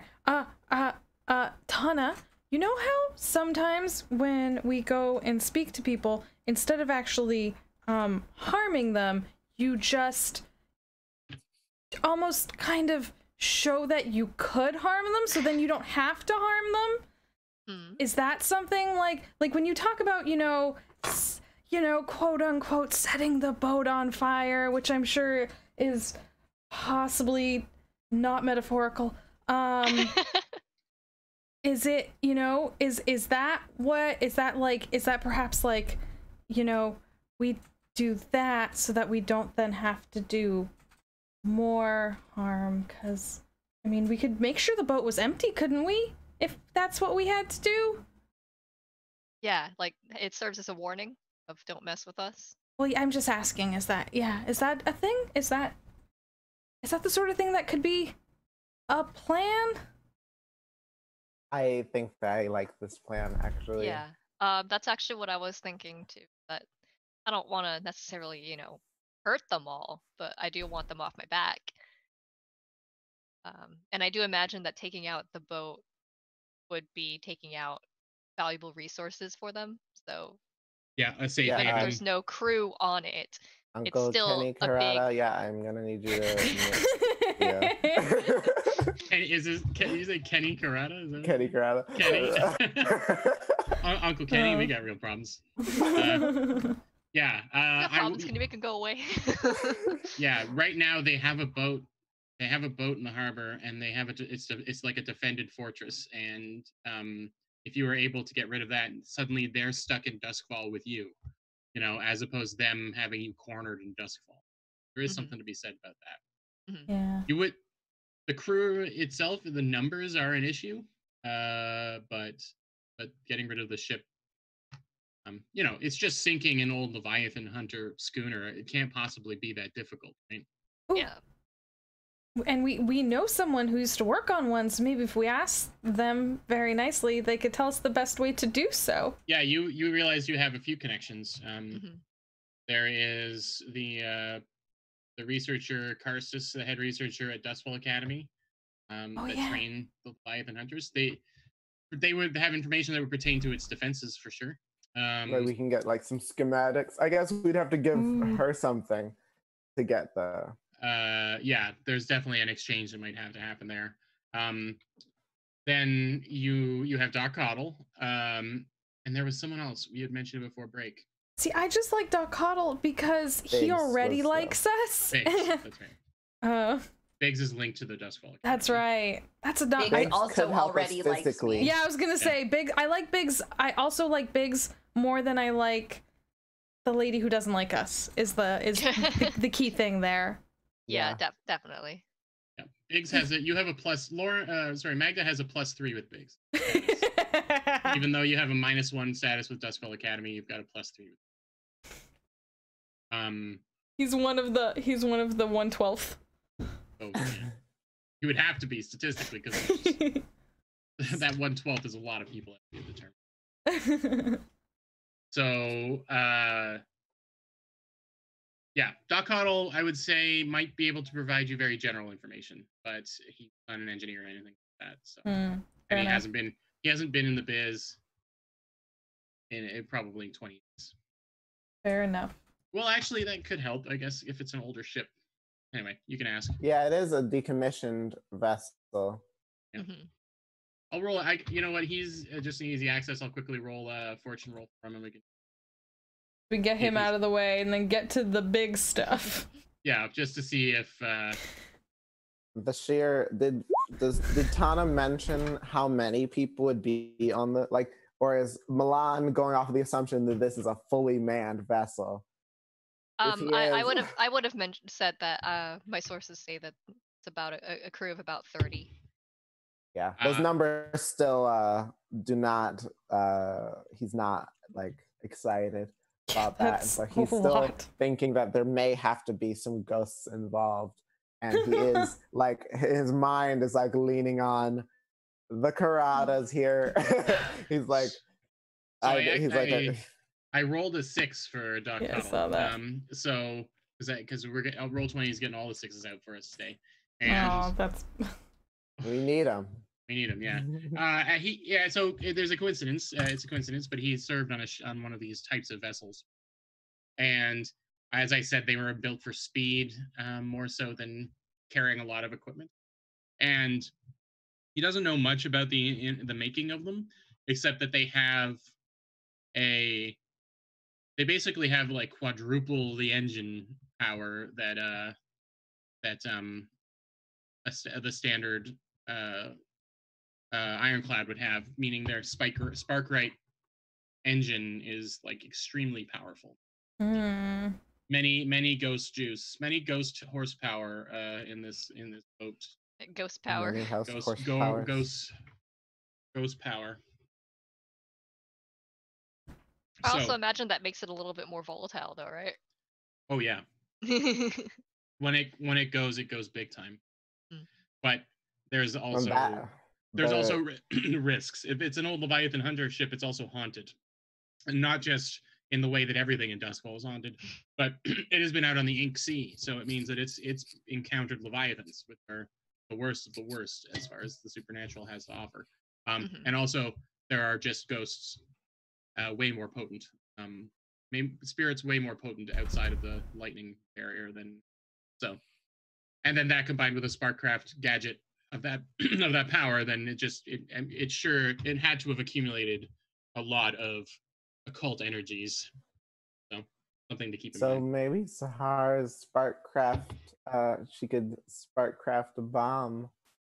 We can use our combined knowledge of the ship, of the Sparkcraft bomb, put it somewhere significant, and maybe it doesn't even have to blow up the whole ship. Just what are you insinuating the ghost bomb does? Does it just anger the ghosts? The Sparkcraft engine. Okay. Take that out, or anchor the. You're so smart. That's what. Anchor the ghosts. Maybe is that something that could be done? They can maybe take care of some of the I'm not problems. comfortable with the idea of exploiting ghosts for our own personal. Yeah. That's true. That's fair. So maybe just taking out the engine. There's a degree of liberation there, though. Maybe. Taking out the engine them angry? would be. Oh well, I mean, finding a method to have them burst out of the devices that are oh yeah, that are using them as an energy source, like that. I just. The first one, the pulling them in would be bad, morally, ethically. I just don't want them being put at risk. Well, I mean, obviously they're going to be put at risk, but like, if we just release the ghosts, then they're just gonna fight. I don't know. We're once again angering the ghost wardens too, because we're giving them more work of ghosts to put to bed. I feel like if we can take out the engine, then they won't be able to leave, and I thought we wanted them to go away. Well, they're not going to. No. If there was a way to get them to go away, then I think we should blow up the engine. Haunting. Yeah, I think taking out the engine. And if you infiltrate and manage to find some other things that you can trash to slow them down. Infiltration. Interesting. Sneaky, sneaky. Sure. Was that what you want to have the focus of the rest of our episode be? Is figuring out the engine in this boat and blowing it up? Everyone on board? I think it's definitely dealing with Tana's thing, however we decide to deal with it. I am on board this ship. Okay. Don't be on it when we blow it up, though. So, with our time being what it is, we're going to lean pretty heavily on the flashback thing for planning stuff. But I will say, it looks like we're heading towards a good old infiltration stealth mission. Mm-hmm. So what we need is the point of infiltration. Where are you breaking into in order to get this? So we'll need a little bit more information gathering that's focused on the Bloodhorn. Yeah. Here. So how are you getting that point of infiltration? I had a couple of ideas if Sure. anyone else had any ideas. Go for it. I was thinking that if we could if we could somehow track them on the ship, get a dinghy or something around the other side, and climb on the ship at like an unusual point of access. Mm-hmm. Another possibility is getting someone onto the ship, getting maybe a contact hired onto her crew to be an inside person. You may also potentially know someone on the crew, depending, because you really haven't looked into anything yet. That's true. We could know someone on the crew. I could seduce somebody on the crew. We have a lot of possibilities here.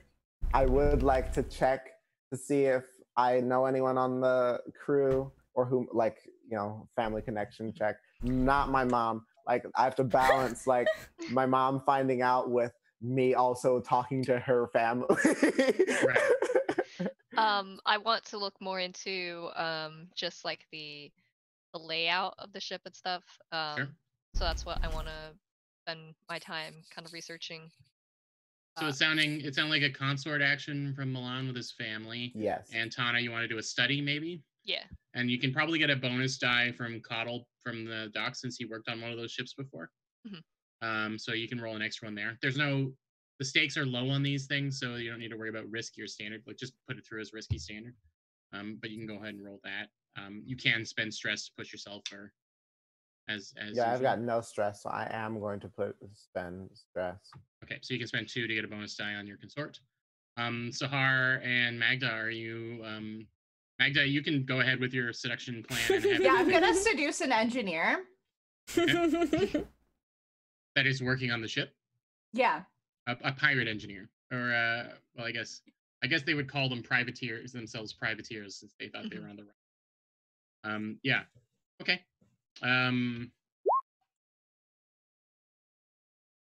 Okay. That's a 4 for Milan's consort. Cool. What action do you think would you like to take there, Lauren? Oh, it's a sway. Sway? Okay. I think I'll need a consort from you to just figure out what quality of person you find, because you have to actually find a person to seduce before you do the sway, if that makes sense. Sorry. Where are you? Can I like? Can I say? No, it's fine. I'll roll. Do you want them to be in the 1/12 of the population already? I mean, they don't necessarily. I was gonna say either that or like, somebody that Biggs knows, but that's kind of like mean to Biggs, so I don't know. Like get Biggs to introduce me to somebody that then I immediately allow seduce. you. I'll allow. I'll say. Well, I mean, you can do whatever you want, of course. I'll give you an extra die, Devil's Bargain style, and we'll start a clock. Because Biggs is into you. Yeah. We'll start a clock that is about how Biggs finds out that you used him to. Well, okay, so I don't know. I mean, maybe he finds out that you were seducing the person that he thought you were just thought we were just meeting academically. Yeah, the thing is that I feel like Magda doesn't like lie to these people, and like like she's not. I don't think any of them expect long term. She's not like leading people on. Okay. So it's not like Biggs thinks he's her boyfriend now or anything. Okay. So it's not like he would feel betrayed. It would just kind of be like, oh, you slept with him too. Right. Well, I mean that makes sense. Biggs is a connection down on the docks and things, so he may have been drinking with one of the crew of the Bloodhorn. So I'll allow that. Okay. Yeah. So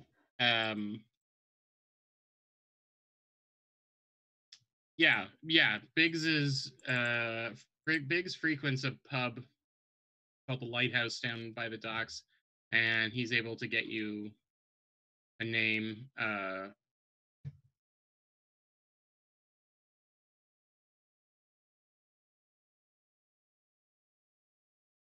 Just a sailor called Cross. Okay. But they go by. All right. So am I rolling consort or sway? You can go ahead and roll a sway, and since Biggs is helping you out, there's a bonus die there. All right. Is it risky standard? Yeah, this is not like in the action roll, so you can just put a risky standard, but the consequences. Oh no. Yeah, so that's a limited effect.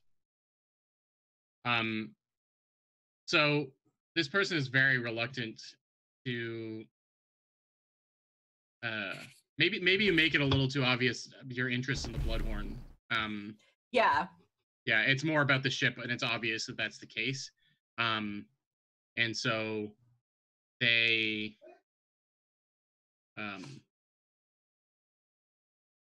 kind of their hackles are up because their bosses told them to have their hackles up, and maybe there's a chance. Okay. Yeah. I'm gonna pull a Kaylee from Firefly. That scene where she wants to have sex in the engine because she loves engines so much. That's a deep cut, Lauren. Okay, but anyway, I'm going to try and I know the scene. I also know the scene. Okay. I'm going to try and make it that angle to make him feel better about it. All right, I'll let this. Let's do another sway, but this time we'll make it desperate. Yeah, that's fair. Desperate with a standard effect, and there's consequences potentially. Yeah. Okay. The 4. Yeah. Yeah. So Cross is. he's about to leave, and then you kind of pull him down back into his seat, and you're like, "It is about the boat." But yeah. And he's like, "Oh, you know, you're an engine hobbyist," and he kind of like leans in. So yeah, you have arranged to meet him on the evening or something of your. So there's a chance that he could be Cross can be an entrance onto the boat. Yeah. For you anyway. You show up with three other people, he might be a little thrown off. So I can plant. I can plant the bomb. Maybe he's. or cause the distraction that lets everyone else onto the boat or whatever. We'll figure that out. Milan, your consort with your folks about. Sorry, that was to find out information about the goings on. Yeah. Well, for about like if I know anybody on the ship. And the goings on. Yeah, I would say that. I would say they have a cover of a cargo ship. They use that as a cover, and some supplies from the Dagger Isles were like some cooking supplies and materials were actually dropped off by them. They have the stamp of the Bloodhorn on the side. So they don't know anyone. There's no direct family connections, but you have a chance to like interact with a member of the crew if you want. I would like to. Okay. Yeah, there's a young woman. She's got the darker kind of skin of the Dagger Isles, and she very like short cropped hair, and she's just dropping off a bunch of crates of salted fish that go into the various things that she hands you a little parchment and needs you to sign it at the bottom. Milan he's gonna start signing. He's gonna also ask, like, he heard that they were in dock for a while, and I heard you were at dock for a while. I was wondering if Dagger Isles, if you need catering. My family make the most authentic fish and chips in Duskfall. You wanna bring lunch around for the crew? Yeah. Well, not for free, but it would be better food. Well, first of all, you don't know what kind of food we got on the Bloodhorn. Maybe we got good cooks. Maybe that's a priority. Do you? I gotta tell you. I mean, I can get you some lunch right now, and you can tell me yourself. All right, I'll need some kind of action at this point. I don't have a good. I want to use my foresight to give me like some kind of an edge here in this Technically, conversation. That's meant to be used. For helping someone else. On helping other people. Yeah, you can push yourself. I'm willing to make a devil's bargain even. Okay.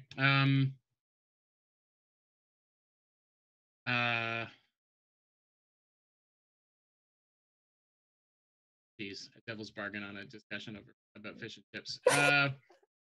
This is my greatest. I'm willing to. This is the greatest challenge of my game master life. So I would have to say that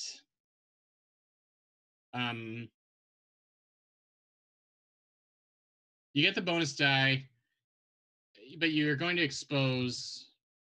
You're going to sort of do like what Magda did, which was expose like a little bit too much interest in the ship. That makes sense.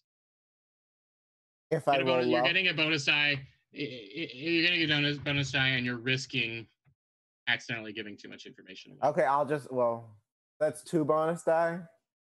If I use, if you push yourself and take the devil's bargain, yeah, and take the devil's bargain, yeah. Okay. And it's going to be a risky standard roll. I don't know if I want to do the devil's bargain yet. Okay. Well, it would only be one bonus time. Okay. Risky. It would be risky what? Risky standard. You can make it desperate great or controlled and limited result. Just the dials. Okay. You went with risky standard. You got it too. It says, listen, we got plenty of good cooks. I mean, certainly if you got a card or something, I can run it up the crow's nest here, but I'm pretty sure we're not going to let a bunch of just a random restaurant get onto the ship. You know what I mean? Yeah, I understand. We're in town. We're doing business. It's just, you know, we need to keep a lockdown on our our really only safe harbor. So, thanks for the offer, and I mean, I'll keep you in mind. But yeah, well, you know where to find us. We're good with the gruel that they serve on the Bloodhorn. So, and she grabs the parchment out of your hand. She grabbed it's just I've had other fish and chips in the city, and not like back home. Got it. It's noted, and she heads out. Gets into the kind of wagon that she. He was heartbroken by the other fish and chips, by the way. Oh, I know that the fish and chips is a big thing. Sahar, was there anything you wanted to do to gather information? Only if I needed to do anything to figure out how to blow up the engine. You would feel fairly confident at least doing it on the spot. It I'm confident I could do it, and I don't need to do.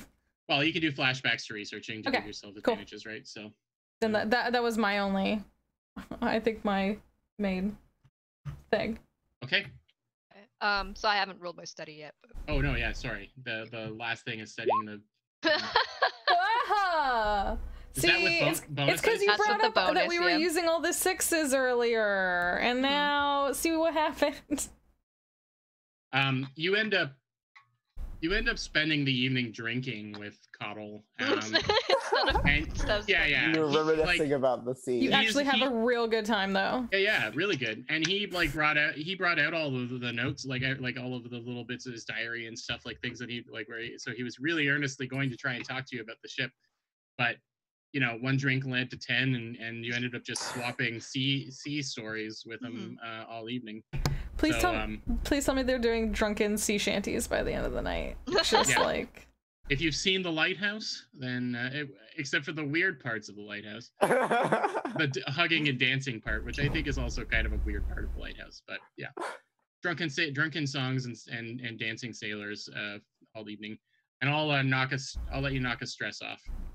Oh, cool. You had a good party, but you didn't get a lot of information about the ship. Okay, so I think we're about ready. We've got what do you want to choose as your point of infiltration? What is the main way that people are going to get in? Is Magda going to be Magda's date going to be your main point of infiltration? She'll let you in after she's inside. I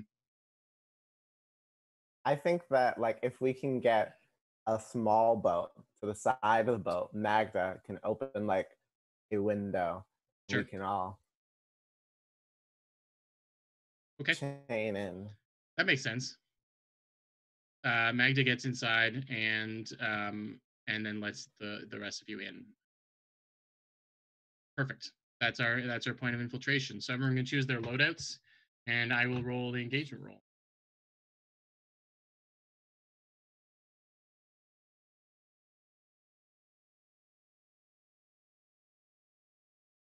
I guess we don't have to.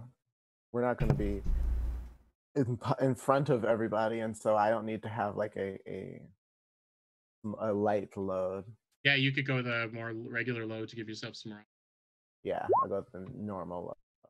Ooh. Hey, the 6s are back. We needed them.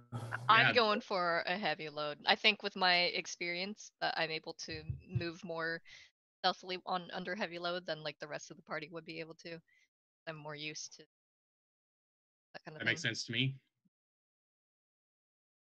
but I'm like, I need to bring the firepower. I feel like I have to go with a light load because it's gonna look weird if I come with some stuff. Yeah. And I'm. It makes sense that your crew is bringing the equipment that's needed. All right, so what this means, a critical on your engagement roll means that it's an exceptional result, and it says you've already overcome the first obstacle, and you're in a controlled position for next. So we're gonna just like smash cut to the four of you. Tana, you're putting one of your pistols away, and there are 3 unconscious members of the crew of the Bloodhorn just knocked out, and Sahar and Milan are dragging the third of them into the room that into those sort of crew quarters that Magda got you into. Milan, I think I got the heavier one. Will you switch with me? No, I think I got the heavier one. Oh gosh. Okay. Listen, up featherweights. +1 die for moaning and groaning. Yeah, you knocked them out. Tana. Between the 4 of you, you got all 3 of them knocked out, and basically the patrol in the hall outside is like. Tana threw one object and knocked out like chain across their heads. Like pinballed. Yes. Magda, do you think it makes sense that your date is amongst them? Did you knock out your date? With like, do you have like knockout lipstick or something? Come on. I don't. I'm not drugging people. So I'm not gonna cross. I perhaps knocked him out with my body. Well, I think I'm picking up what you're putting down. Like I so think he's maybe out, he he's just out cold fell asleep. Yeah. So yeah, he's sated, asleep in the corner, and like in his bunk in the corner. And I think there's just a scene of like Magda very like almost bored, like getting herself back together and just like, you know, it's just kind of like, yeah, okay, that happened. Like, perfect. And you all climbed in through a portal or whatever. But you managed to get the drop on the people that like the sailors that are doing kind of a patrol around the lower parts of the ship, looking for exactly what they found, but you managed to get the drop on them, and now, for the time being, have a pretty good run of this side of the vessel at least. Yeah, the quarters for this place are incredibly lush. It seems though they either the Leviathan hunters or whoever, or even it could be Asta has really made a good living situation for the ship. Yeah, surprisingly nice. Milan's a little like maybe she wasn't. I'm gonna make a clock. I'm gonna make a clock that represents finding the engine room. And then filling it up means that you get to the engine room, because that's the ultimate goal. Oh my god. I mean, I probably know where the engine room is. Or did it not get that far? Oh, I see. Did you bang in the engine room? That was kind of what she was like. I mean, so here's the like. Yeah. Okay, you know where it is. This clock will represent getting there safely. Getting there safely, yeah. So I'll start with a couple of ticks on it because you know the direction you're going in, because of reasons. Where is this clock? I'm adding it right now. Oh, okay, sorry. I'm wondering if, like, are we on the river? Ah. Yeah, okay. Who put their coffee cup down on the map? Come on. What a mess. Hey, look, there's my knife. Yeah. One of, and then there's your pistol. Yeah. This is very Tana themed map. It's covered in knives and guns. Okay. Yeah, so the hallway is fairly clear. Your position is controlled right now, meaning that you know, the risk is low of being found out right now. So what are you doing to get to start getting everyone down toward the engine room? I had a thing I wanted to do. I just wanted to use my ghost mind, because you said this boat was like super haunted. Oh yeah. So I just wanted to check for any ghosts in our way. Okay. Ghost mind is. I can click it. It's that. You're always aware of supernatural entities in your present. Takes +1 to you when you gather info about the supernatural. Yeah. Okay. You would like to attune or something to get some information? Yeah. I mean, you are aware that supernatural entities are around, and though everyone is fairly comfortable as far as how good this is going so far, you are a little on edge, Sahar, because the energy coming off of this vessel is incredible, like overpowering in some. Well, I just wanted. So our plan was still. Okay, if we blow up the engine, that doesn't blow up the whole ship, right? It severely disables the ship. Okay. I was just wondering if I needed to, like...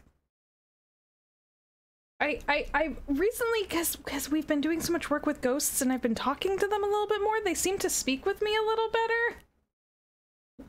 For metagame reasons, I now have speak to ghost ability and I can tell them what to do. So I was just going to, like, ask one of them to, you know, scare the crew off the boat, or at least if there's anyone left we needed to get rid of. But if it's just gonna, it's not gonna blow up the whole ship, right? We're not gonna. Yeah, like I think turn everyone into ghosts. As long as we don't have, like, there's no people in the vicinity of the last. The engine room is at the back.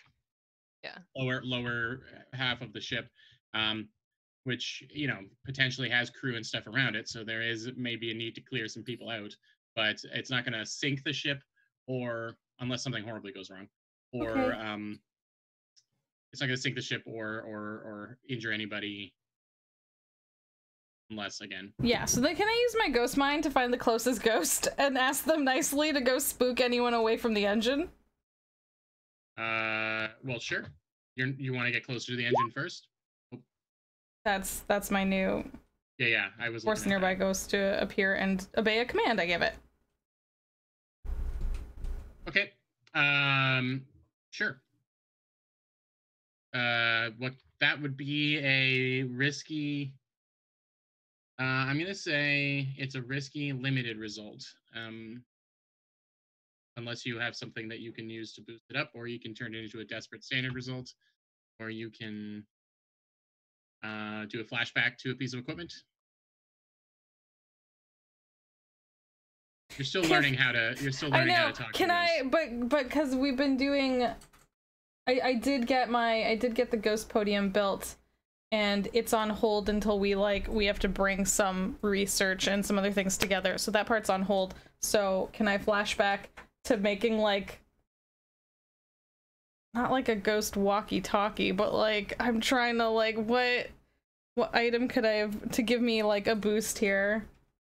I would say the spirit, like a little ghost, like I put like a little like headset with like ghost antennas on my head. I look like an absolute fool. I think this might fall under your spirit mask okay. on your sheet, or yeah, your spirit mask will probably aid in the communication with them. I help because I can talk to ghosts like normal people. Sure.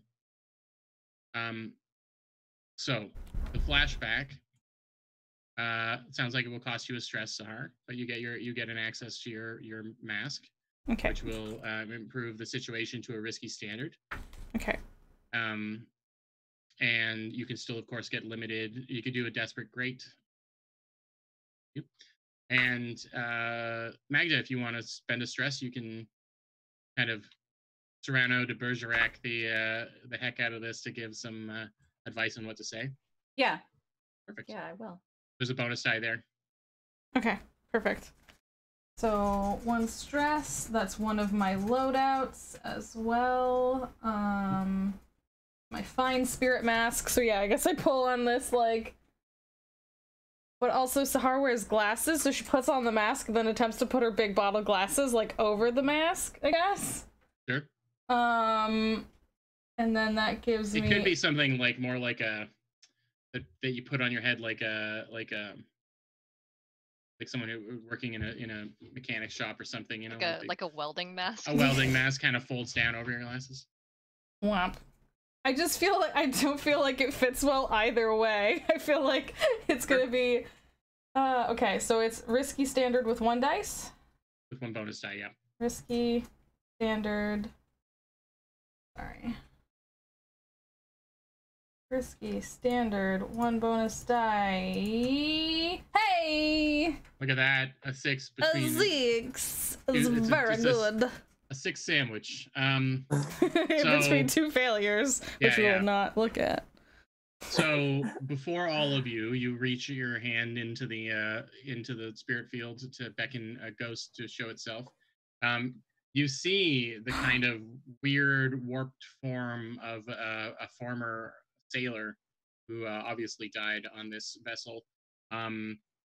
A young woman, low ranking based on what you can tell from their outfit, and 1 arm has just been like ripped off. You can't really see, but it's obvious that she lost her arm just before passing away, and she's enraged at first that you would disturb her, and then something about you calms her down. Is it Magda? Like, Magda's ghost speak. Didn't you say it's like singing? So you're like just sitting next to me doing this like ethereal, like, singing? Mm-hmm. That works. Very pretty. Make it quick. We don't want anyone else to be hurt, so if you could just go down and clear anyone away from the engines, just, scare them away from the engines so they're just not there. Something bad's about to happen over there. So... Are you... Please? Putting my bloodhorn at risk? No, we're trying specifically not to harm the whole ship. But you are damaging part of my vessel. Just so that it can't go anywhere for just a little bit. The ship's only purpose is to go places. Well... Why would you wish to take it away? It's not going anywhere right now anyway, because the people who staff it have some ill intentions of people here in this city. So, if anything, we are going to cause them to need to focus more on the ship and take better care of it afterwards. We're trying to prevent them from misusing doing things that would distract them from being out on sea. Yes. As you wish. And she folds up into and back into the spirit field and is gone from view. Oh, thank you, Magda. Have we seen Magda do? Oh yeah, we have seen the Magda do the singing thing. Yeah. That always I get goosebumps. It's very pretty. Thank you so much.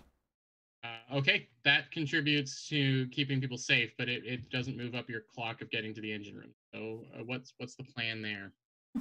Sorry. No, it's okay. If it keeps people safe, I'm gonna argue for this. If it gets people away from the engine room, that means we can get to the engine room more.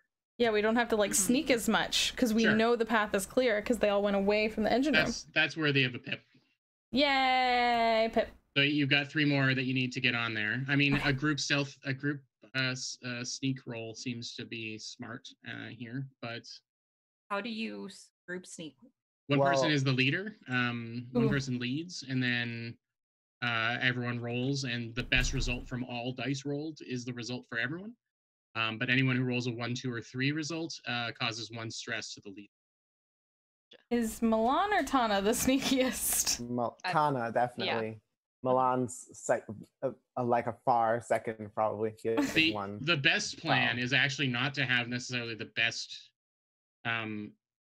stealther role. What you want is the person who can take the stress, because you want good stealthers rolling so that you're not causing stress to the. Right. Okay, gotcha. Okay. If you want to metagame it. That's smart. No, I understand. So the one who is the leader is not rolling. No, the one who's the leader is rolling, but they're potentially suffering stress for everyone else. So you want to kind of rig it so the people who aren't the leader actually have a chance of not rolling that 1, 2, 3 to like mitigate the stress. 2 pips of stress. I have 4 pips of stress. What's your prowl though, Magda? What's my prowl? I have 1 prowl. Okay, so you have the same amount. Tana says, as me. Tana, Allison, same person, has just 1 stress. Okay, so I mean, it's up to who wants to take the stress, really. I think that would be best if you took the stress. I think in character, it just makes more sense for Tana. Yeah, I agree. I agree. It makes sense to be Tana. Yeah, let's do it. All right, everyone, roll the prowl. Okay. It's we'll say it's a risky with a standard result, or no, you're in a controlled position. Controlled with a standard result. Roll standard.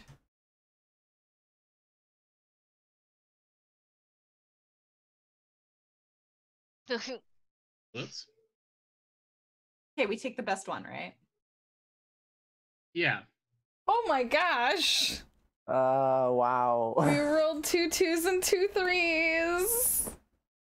So, Tana, you take 3 stress because everyone.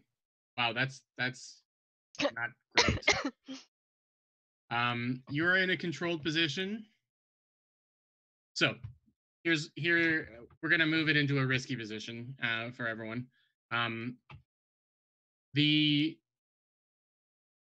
The prowling goes fine, but when you get to the next section of the ship, when you have to get down to the lower berths or whatever they call it, the lowest part where the engine is, there are a couple of sailors that are having a smoke break at the top of these stairs. They're kind of they're facing away from you, and they're sitting on the stairs. There is a way that you can sneak past them, but it's risky, and you'll have to try and do another roll. Or how many did you say it was? There's 2. 1 for each of your guns. I also potentially 2 guns. Actually, technically, all of you have access to 2 guns if you want. All of us. Wow, the faculty, who knew? I'd rather not use guns though, because I don't want the noise. But I do want to like knock them out. Okay. Use like a blackjack. Yeah. How is your approach to this? What is your approach to this like? What action are you thinking?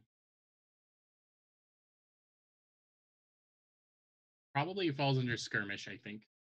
Yeah, because I'm not like confronting them head on. It's like prowl actually says in the text. Yeah, or is it prowl? Ambush with close violent. Yeah, a backstab, a throat cut, a blackjack, etc. So sure. If you want to use prowl, if that's something that's good. If you're willing, like you can use so your prowl is okay, but if you're willing to kind of like be like, hey, and then just kind of clock them, you're getting them unconscious, then you could use skirmish, which gives you a bit more of an advantage. Okay, yeah, I'd rather. I would give that as a devil's bargain as well, a bonus die on a skirmish roll if you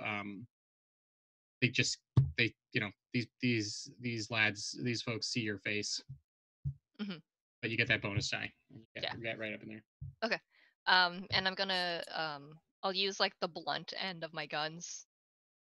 Sure. As my weapon. Yeah. Okay. So I would say that this is a risky action with a risky action with a standard effect. If you can, if you want, you can turn it into a desperate action with a great effect. there's a good chance you're only going to get one of these guys unconscious right away, but potentially a great effect. You could just swing it across both their faces as they turn towards you and knock them both out. Okay, yeah, I would like to change it. Desperate. Desperate, great. Okay. And then so that's stress. No, that's a freebie. Oh, that's an option you can always take. You're taking the devil's bargain. Does someone else want to help or have a way that they can help? Possibly providing a distraction or something, a missile or a. I could, like, I don't know how obvious it was that I came on the boat with the engineer, but I could always be like, I'm bored, he fell asleep, entertain me. Yeah, maybe it's believable that one of the people here saw you come on, right? And they were like, oh, Cross, he's brought another one of his engine fans onto the ship. Cross has a history of this. Yeah. Sure. Okay. If you're up for spending a stress, that's an extra die for time. Yeah, I'll send a stress. Okay, so two bonus. Desperate, yeah. Desperate, great with 2 bonus dice. All right. What Oh my god. Serious? That seems incredibly unlikely. Oh my god. I'm sorry. Tana. That sucks. Yeah. So what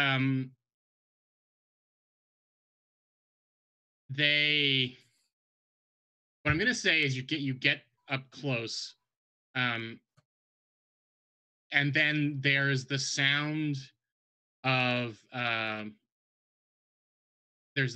guns being fired further in, down towards the engine, like someone's firing a gun off and they're screaming. And as you're about to swing and hit them, they run down into the lower holds. So the consequence here is that now they've added to whoever's, obviously there's people down there, and these 2 have added their numbers to it. They didn't notice you. I'm going to say that you kind of snuck up just enough to get there. But the one says to Magda, sorry, I just he'll wake up again eventually. And he like runs down the stairs, and they both pull out their pistols.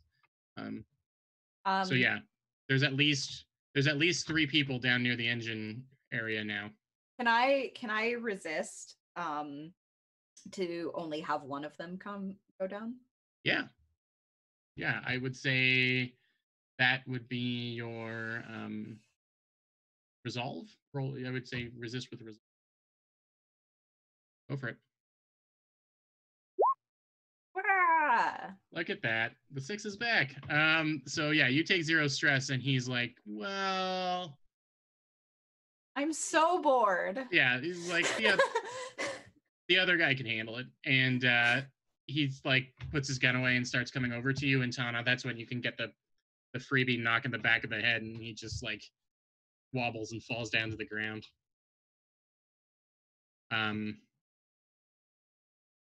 Yeah. I'm gonna say that we'll start the alert clock. Just that they know you're here.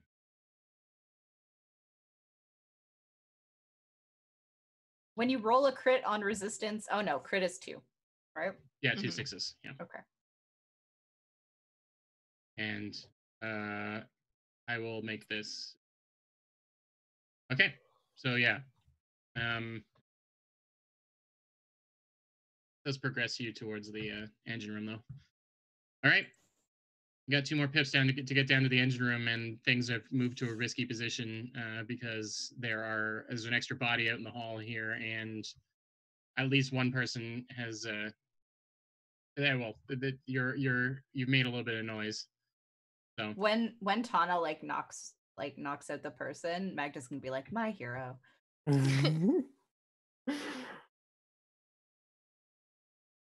Also, you are now less bored because that was very exciting. Super exciting. They couldn't help you with that, but Tana did, so perfect. Can I like survey to get a better idea of what's going on in the next area? I know that there's havoc probably from that ghost that we sent down there and everything, but yeah, I think that's a risky standard roll. You can push yourself or get some help or whatever, but does anyone want to help with that? I do not have a survey, but I can help. You can get your freebie. Yeah. I have a survey. I don't have survey. Does it matter if you don't have to? You spend the stress. That's the payment for it, and describe how you're helping. Okay. But you can help Lauren. I have 4 stress from my. I mean, I have 3 stress, so this will bring me up to 4, but that's fine. Oh, I mean, I can. No, it's fine. I thought you had a free one, Milan. Milan, you got. Oh, right. I do. I have 2. Yeah, you get some free ones. That was the only reason why. I'll use one of those free ones. Yes. Okay. So there's a bonus die there.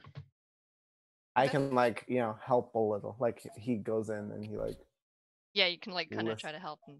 Sure. All right, we'll roll that.